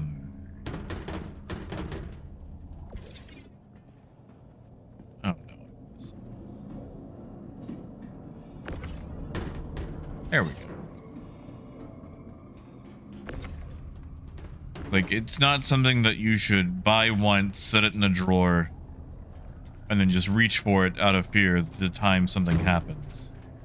It has to be something that you learn and become well practiced with. It takes exercise, it takes discipline, responsibility, and the recognition that you can really ruin somebody's life with it, including your own. It is a very heavy weight of responsibility that should not be taken lightly. And, like, a lot of people forget that. A lot of people forget that.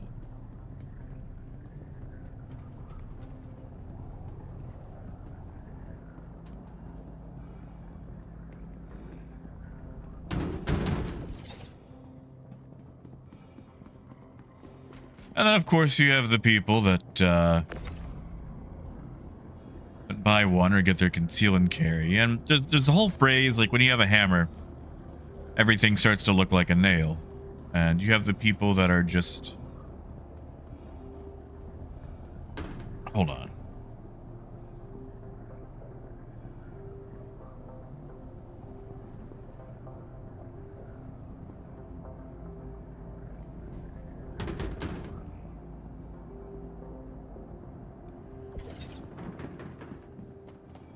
Unless he's already moved them.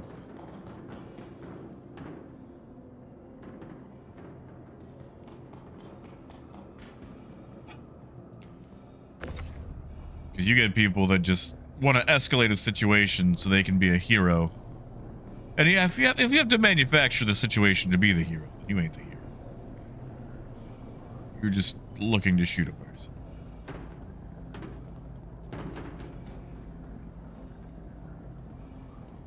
Parker, that does sound correct.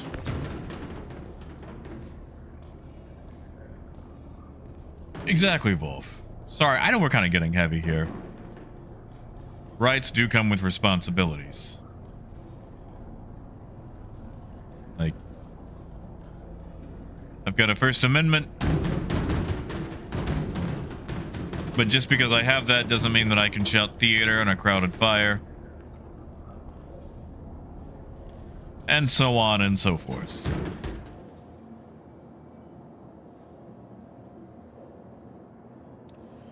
Raymond, we do, but that one also depends on the state. Like, obviously, if you have kids and, you know, little Johnny Arbuckle can get a hold of it all willy-nilly, then there's some stuff about that. Some places require a bit more security than others.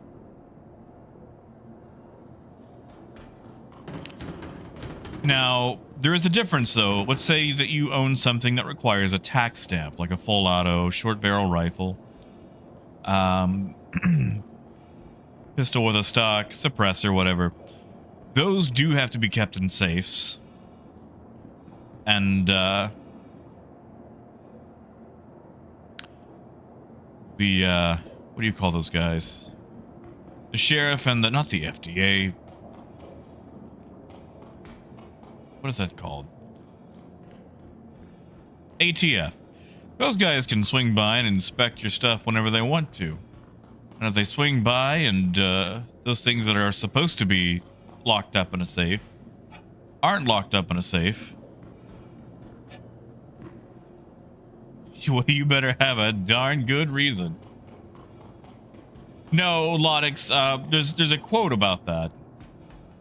I forget who said the quote and what it's about, but the limits to the First Amendment are always referenced about shouting, you know, fire in a crowded theater. And someone had a fun quote about shouting theater in a crowded fire. See if I can find it.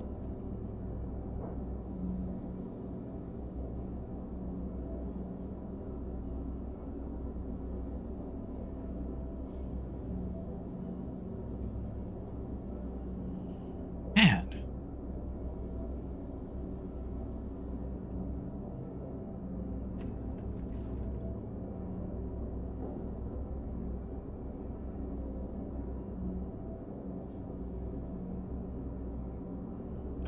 Who said that quote? Why is it so hard to find now? Now, Raymond, yes. Now, I mean, you can obviously, as long as you are attending the firearm or said parts, you can pull them out for various purposes. I mean, you can go down to the range and fire, clean them. Legally, if you are going to have them out, it is a lot nicer to have some nearby cleaning supplies. Kind of like the legal advice of, if you're going to have a baseball bat in the trunk of your car, make darn sure there's also a baseball glove and a baseball.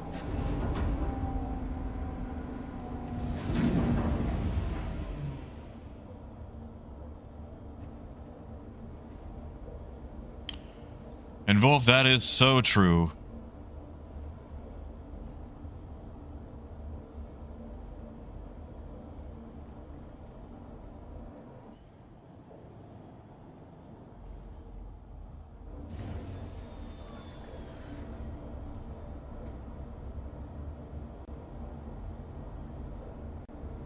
Launch complete.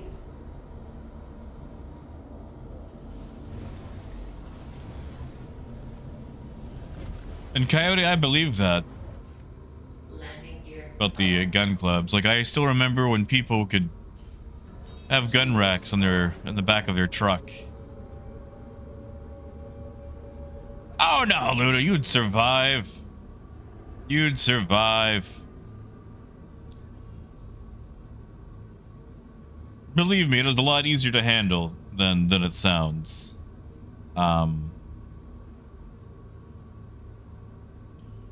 There's a lot of things like 22s where the recoil is going to be nothing. And as long as you're holding it properly, then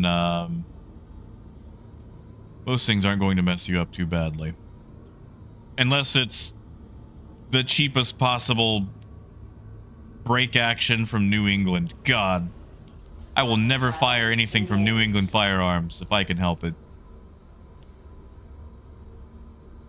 Sorry, they make those little cheap low-end break action single shots. And just, they kick like a mule and... Ugh.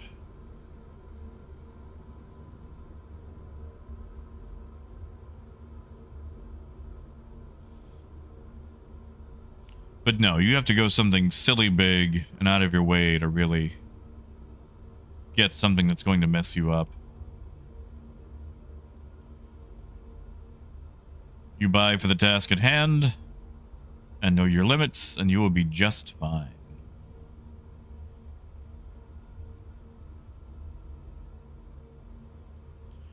And if you don't know your limits, I guarantee you some armchair desperado will tell you what they are.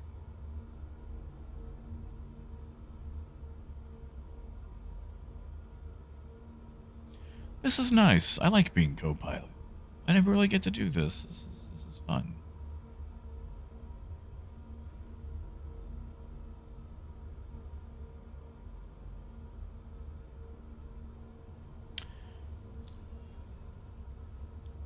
Yeah, see, Ludo, you'd probably be fine with a 380, unless it was something ultra tiny. And even then, it's still manageable. It's not going to hurt you. Well, you know, with proper care and making sure it's not aimed at you or any persons that you care about, it's not going to hurt you. You know what I mean.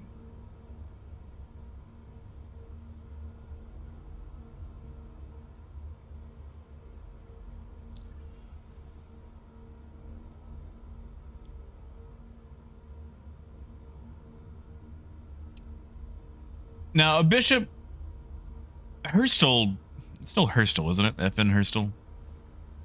FN makes some amazing weapons. I've never made enough money to shoot one. The 5.7 millimeter round that most of FN utilizes is astronomically expensive. Like, if I had one of those, I don't know if I would be able to financially recover if someone broke into my house. It would probably be cheaper to let them rob me than to actually, you know, defend myself. Like, you may as well just roll up dollar bills, stuff them into a 22 shell, and just shoot money at people.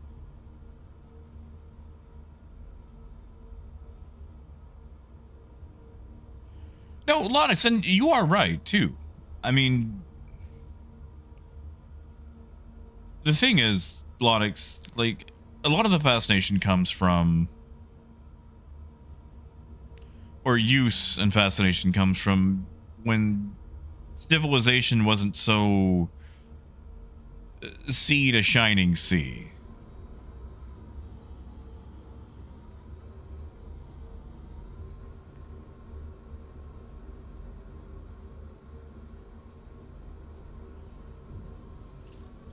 Travel engaged. And, you know, there's always going to be holes in civilization, or sometimes the temporary breakdown of treating each other in a civilized way.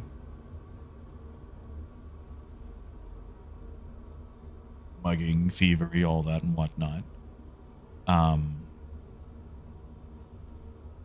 But for a lot of people who still deal in a more wilderness type situation or prefer to hunt and whatnot, firearms is still a way of life. And then you have people that just find them fascinating. And just all sorts of in between. Like, I never enjoyed hunting. My dad was an avid hunter. If he'd had his way, I don't think he ever would have went to the grocery store. It would be deer meat and fish and turkey and duck and all that. But I hated hunting. However, you know, target practice, marksmanship was still a fascinating thing for me. Quantum travel complete.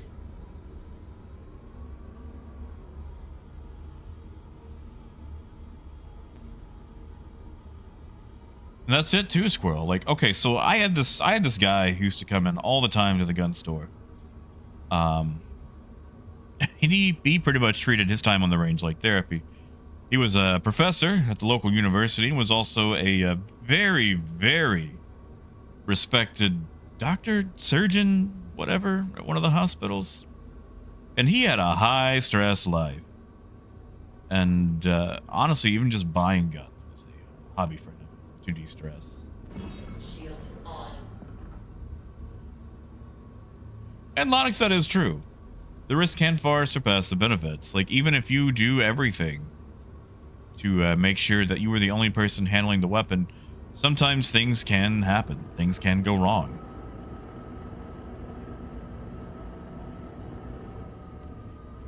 You know, Birdland, there's a lot of YouTube channels out there of melons, mostly watermelons, being hunted to extinction.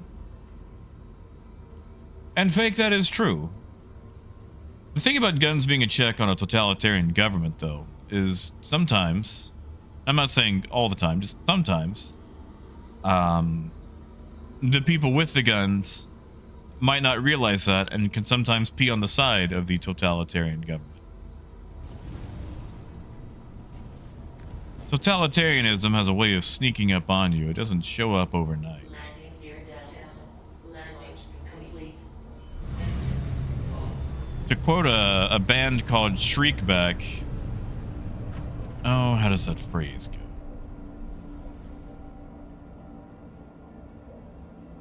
Evil is an exact science, being carefully correctly wrong. Sorry, I had to look it up.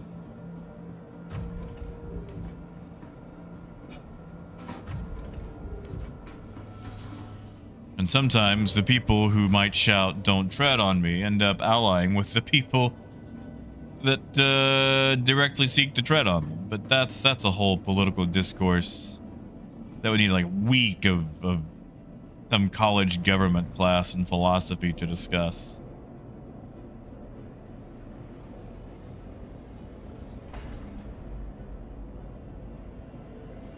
See, Squirrel, I have never had any luck skeet shooting whatsoever. Never any luck.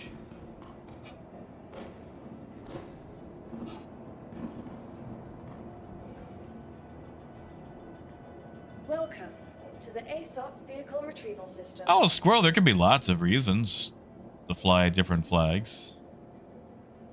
Not like... Okay, when I say that, I just mean like the capability of flying one, not putting it above, like, you know, one's own country or what have you.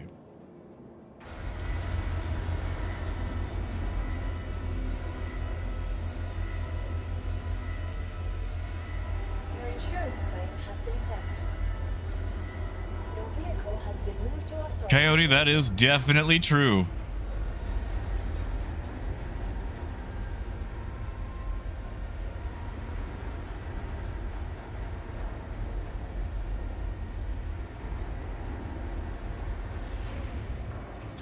Please visit us again.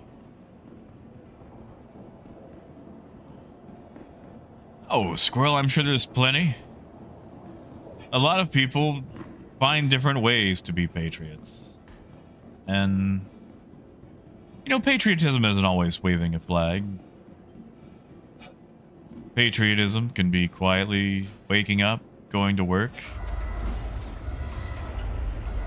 doing your job, obeying traffic, coming home and enjoying a beer. It doesn't always have to be American flag themed shorts and fireworks.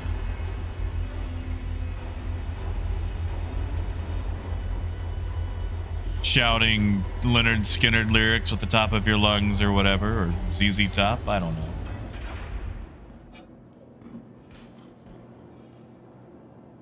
And I feel like that's where a lot of people butt heads, is because sometimes the way that some person celebrates patriotism for their country seems to be antithetical to the idea of patriotism.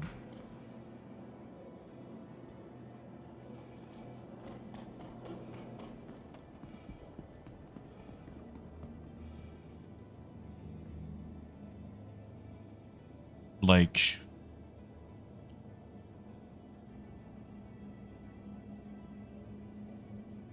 and I don't want to like start a huge political discussion because that's always heavy, and we don't like a whole lot. But okay, we do like it, but it's hard to have decent and even discourse in a stream like conversation medium.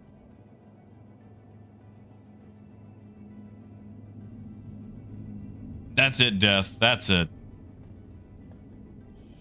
But you know, patriotism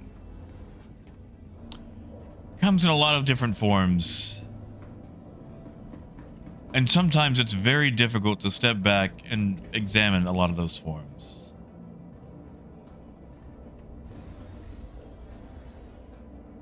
It's kind of like, okay, imagine you've got a best friend, right? What's better?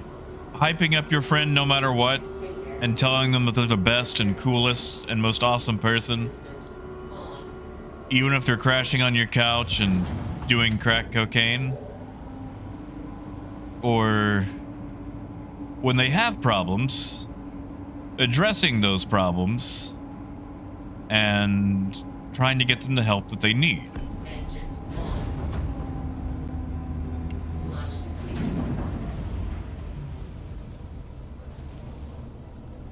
Because it sucks to be told that maybe you got a problem. It seems the opposite of patriotic, but that's what a lot of people do. I don't feel like I'm explaining that correctly. You guys want to talk about quesadillas? Sorry, I'm starting to get those hunger pangs.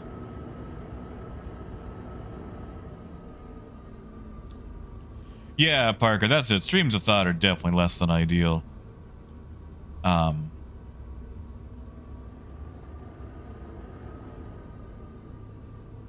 Like I said, a terrible format to have any sort of heavy discourse on.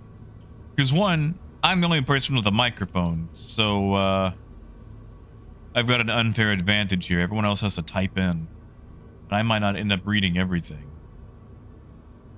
And then we all get to, you know, fight amongst ourselves. Like, really, we could just turn this into like a whole Reddit fest thing and just start, I don't know what, banning each other? Loud noises. I'm glad that everybody here could actually be calm and collected. I appreciate that about you guys. I want you to know that. I really appreciate all of you guys being adults. And at least if you're not an adult, being mature enough to handle the conversation like an adult. Off. Shields off. That's good on you people. I want you to know. On. Crusader Industries. Oh, Death. Oh, Death got a point there. Squirrel, I have seen a taco and a frowny face in the same room. And it was me. I ever tell you guys about the tacos I tried to make when I first got my kidney disease diagnosis? So, when I first got diagnosed, I tried to making healthy tacos. And as you guys know, I can't really cook.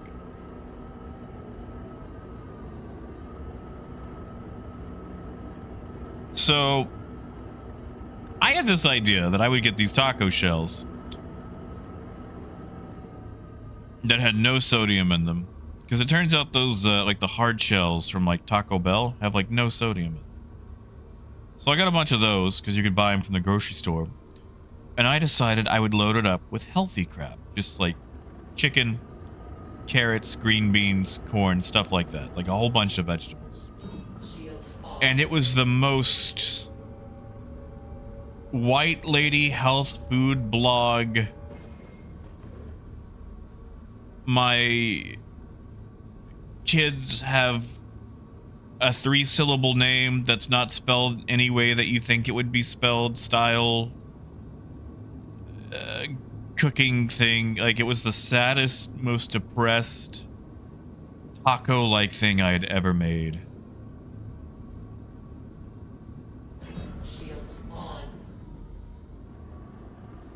It was just a taco shell filled with the most blandest, unseasoned vegetables and chicken.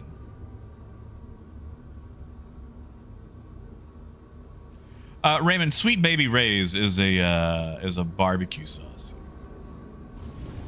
That's it, Death. It was. It looked like a taco. Well, I mean, I say that. It looked like a taco shell, but nothing in it was. Oh god, it was so sad. You guys ever cried while shoving food into your mouth? I have. AJ, sorry, we were talking about a lot of things. Firearms, the Second Amendment, various takes on patriotism.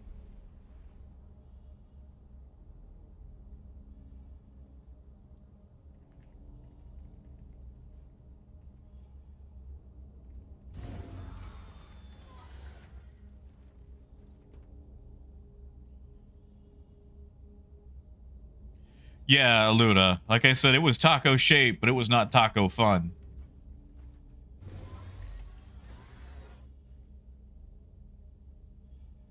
Engines on. Launch completed. Shields off. Yeah, sea squirrel. Landing gear well. That's what I'm about.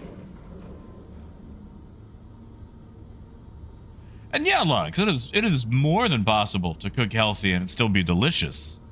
The problem is, at the time, I did not possess the skills to do that.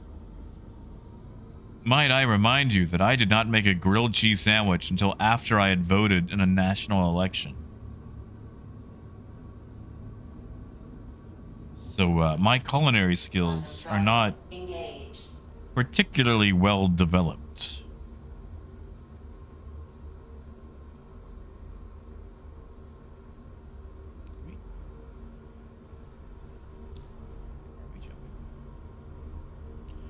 Squirk, I want you to know you look a lot like a guy that I play trivia with.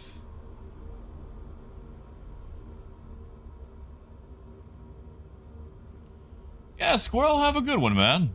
Honestly, I'll probably end up having to clock out myself once we hit our destination.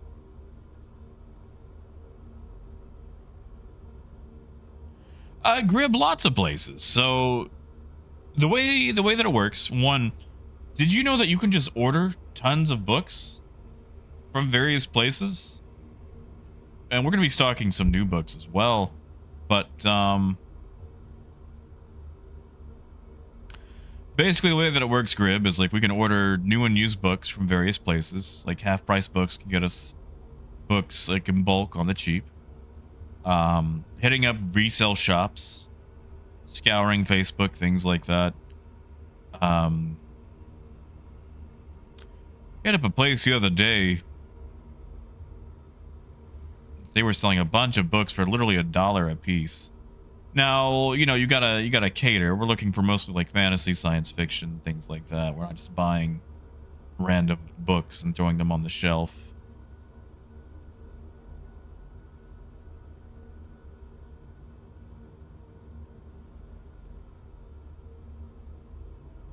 Holy crap, did we actually make it to a place? See, Death, I'm not a huge fan of pork. I don't know what it is, but I just really came to not like pork. When you can't taste, pork is very weird. Like, it goes chicken, beef. Really, that's about it.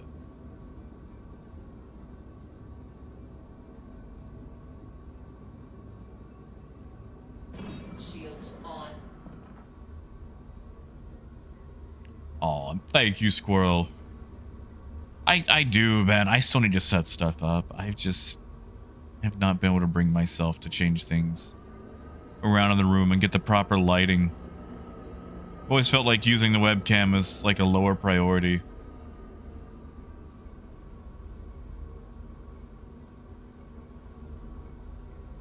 Yeah, granulous. That definitely applies. Butter and garlic.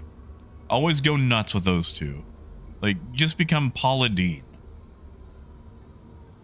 You know, Raven, I don't know if I've ever actually had lamb. Lamb's not a big thing around here.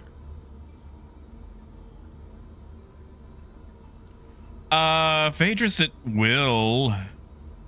I think we're waiting until... So, like, the trailer that is going to be the bookstore is getting kitted out right now. Like, getting the electrical stuff installed and whatnot.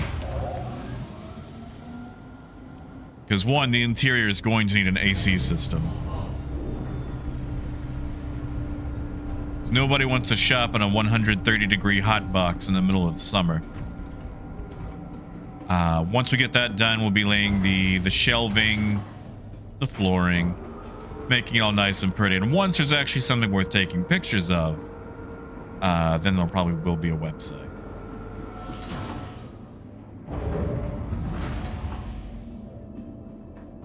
Sadly, that probably won't be until August or September.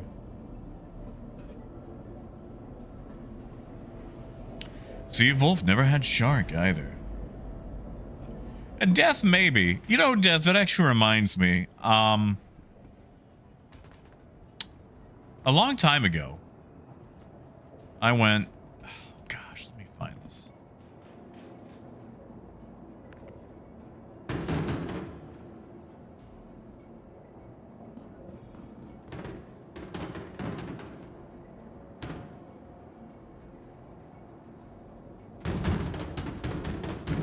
Actually, I'll have to look it up later. So I'm going to make sure that I do my part.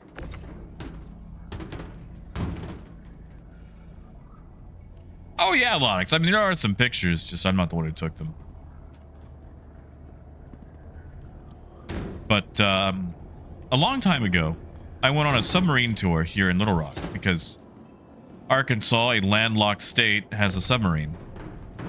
And on the inside portion of the tour, like in the little building outside of it, they have this little glass case where they ask people not to pollute. And they've got all this stuff that was inside the river that they've drained and put in there to show how bad people are at pollution.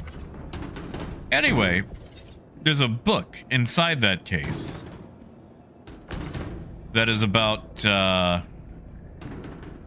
think it's supposed to be like magic spells or whatever. Like it's a straight up book on magic. And I've wanted to get a hold of that book because I'm wondering, like, they threw it off the bridge supposedly, according to the case. The case says it's literally just all the pollution and trash that's been thrown off the bridge that is by the submarine. And it sounds like such an H.P. Lovecraft thing where, you know, while on studies, this man sees a spell book in a glass case that was thrown off a bridge and becomes obsessed with it, trying to unlock its secrets. AJ, I took a picture of it, so if you give me, like, let me finish unloading this cargo and I'll go find it.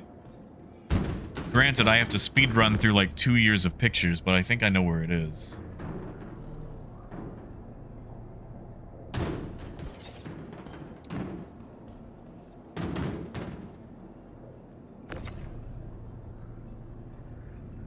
Like, I wouldn't sell it out of the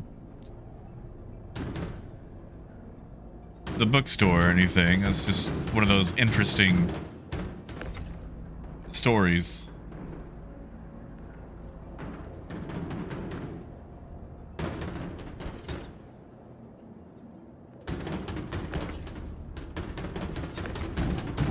Oh, man. Does the C2 still blow up?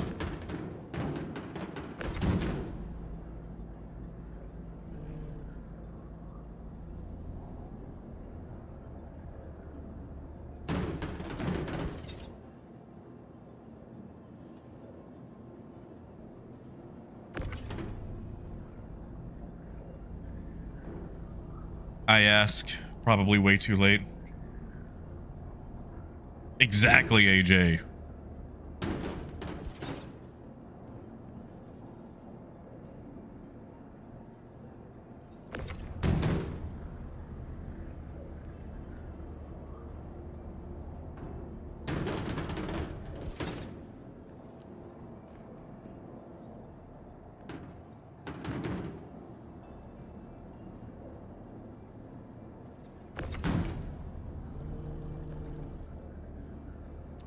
Yeah, like I said, let me finish unloading this cargo, because I don't want to screw Parker out of my labor on this. You know, it is his cargo.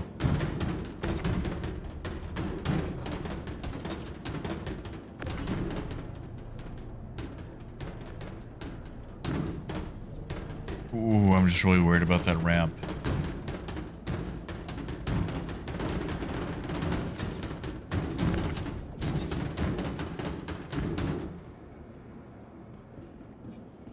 Is there any more? Oh, thank God. Okay. Well, while he goes and sells the cargo, I can look this up.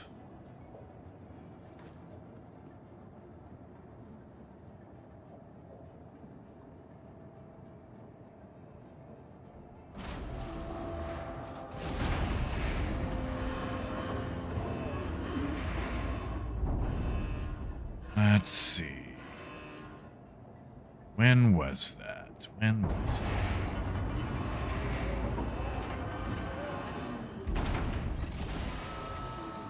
I'm gonna bet that was around...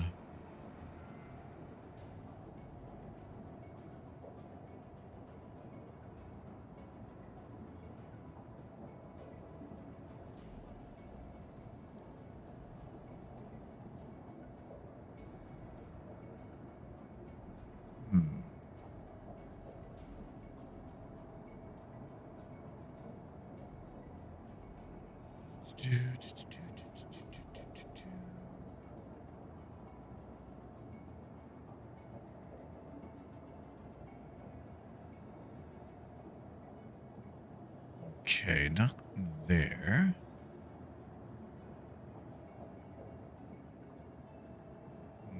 When did I work at Best Buy?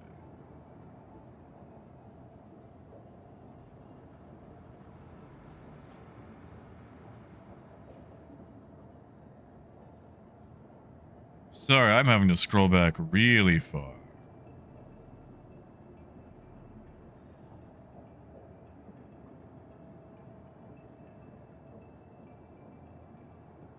Oh man, I hope I didn't delete those.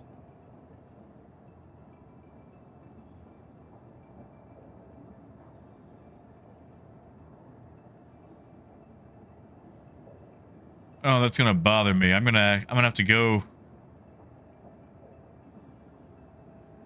I'm gonna have to go back.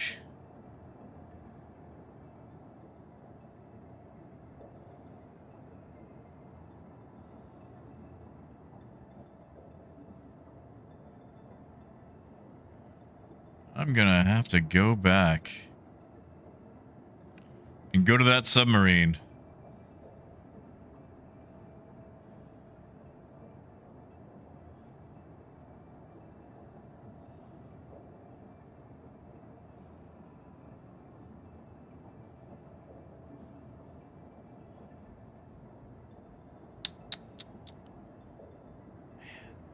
That's gonna bother me. Yeah, tell you what, AJ, no one else who cares. Once I find it, I'll just link it in Discord.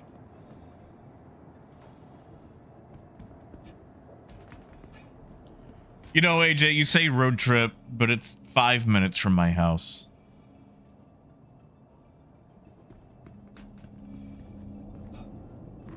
Oh, it's gonna bother me. It's gonna bother me so much. Maybe I downloaded it. I'm gonna check one more place.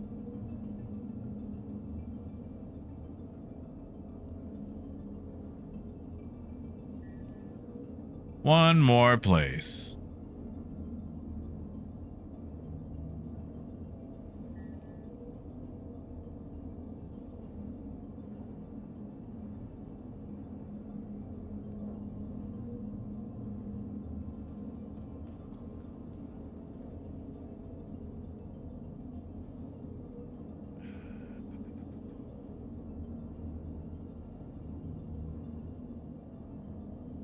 Where could I have put that?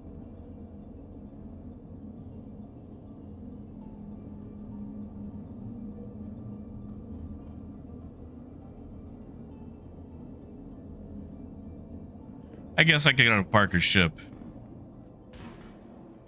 Ah, well, whatever. I'll find it later, and I'll link it. But alright. Sadly, it is probably time for me to go. I know it's a little bit early, but like I said, I've got a film I'd like to see, and I'm trying to stay awake. And yeah, how did this happen? Like, the C2 cargo ramps are still... I'm trying not to make it explode. And tell us that is true. That is true. It's just not as much of a road trip as I'd like it to be. And AJ, I am actually about to take them. I swear they will be taken.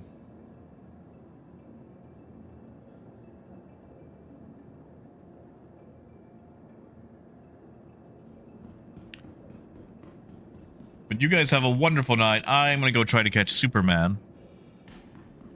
We will continue more of this next week. Well, Luna, I've got to go to a book sale. The library is actually selling off a bunch of their old books, which is a great way to get some stock.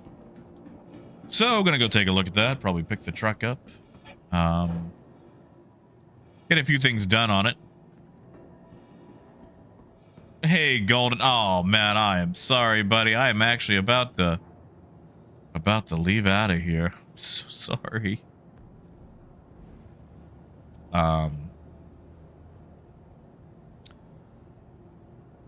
And hopefully fix my sleep schedule too, but I don't think that's gonna happen. Really don't think that's gonna happen. But all right. You guys have a wonderful night. I will catch you guys all on Monday. Take care of yourselves, and of course, until next time, keep on trucking. Have a good night, guys.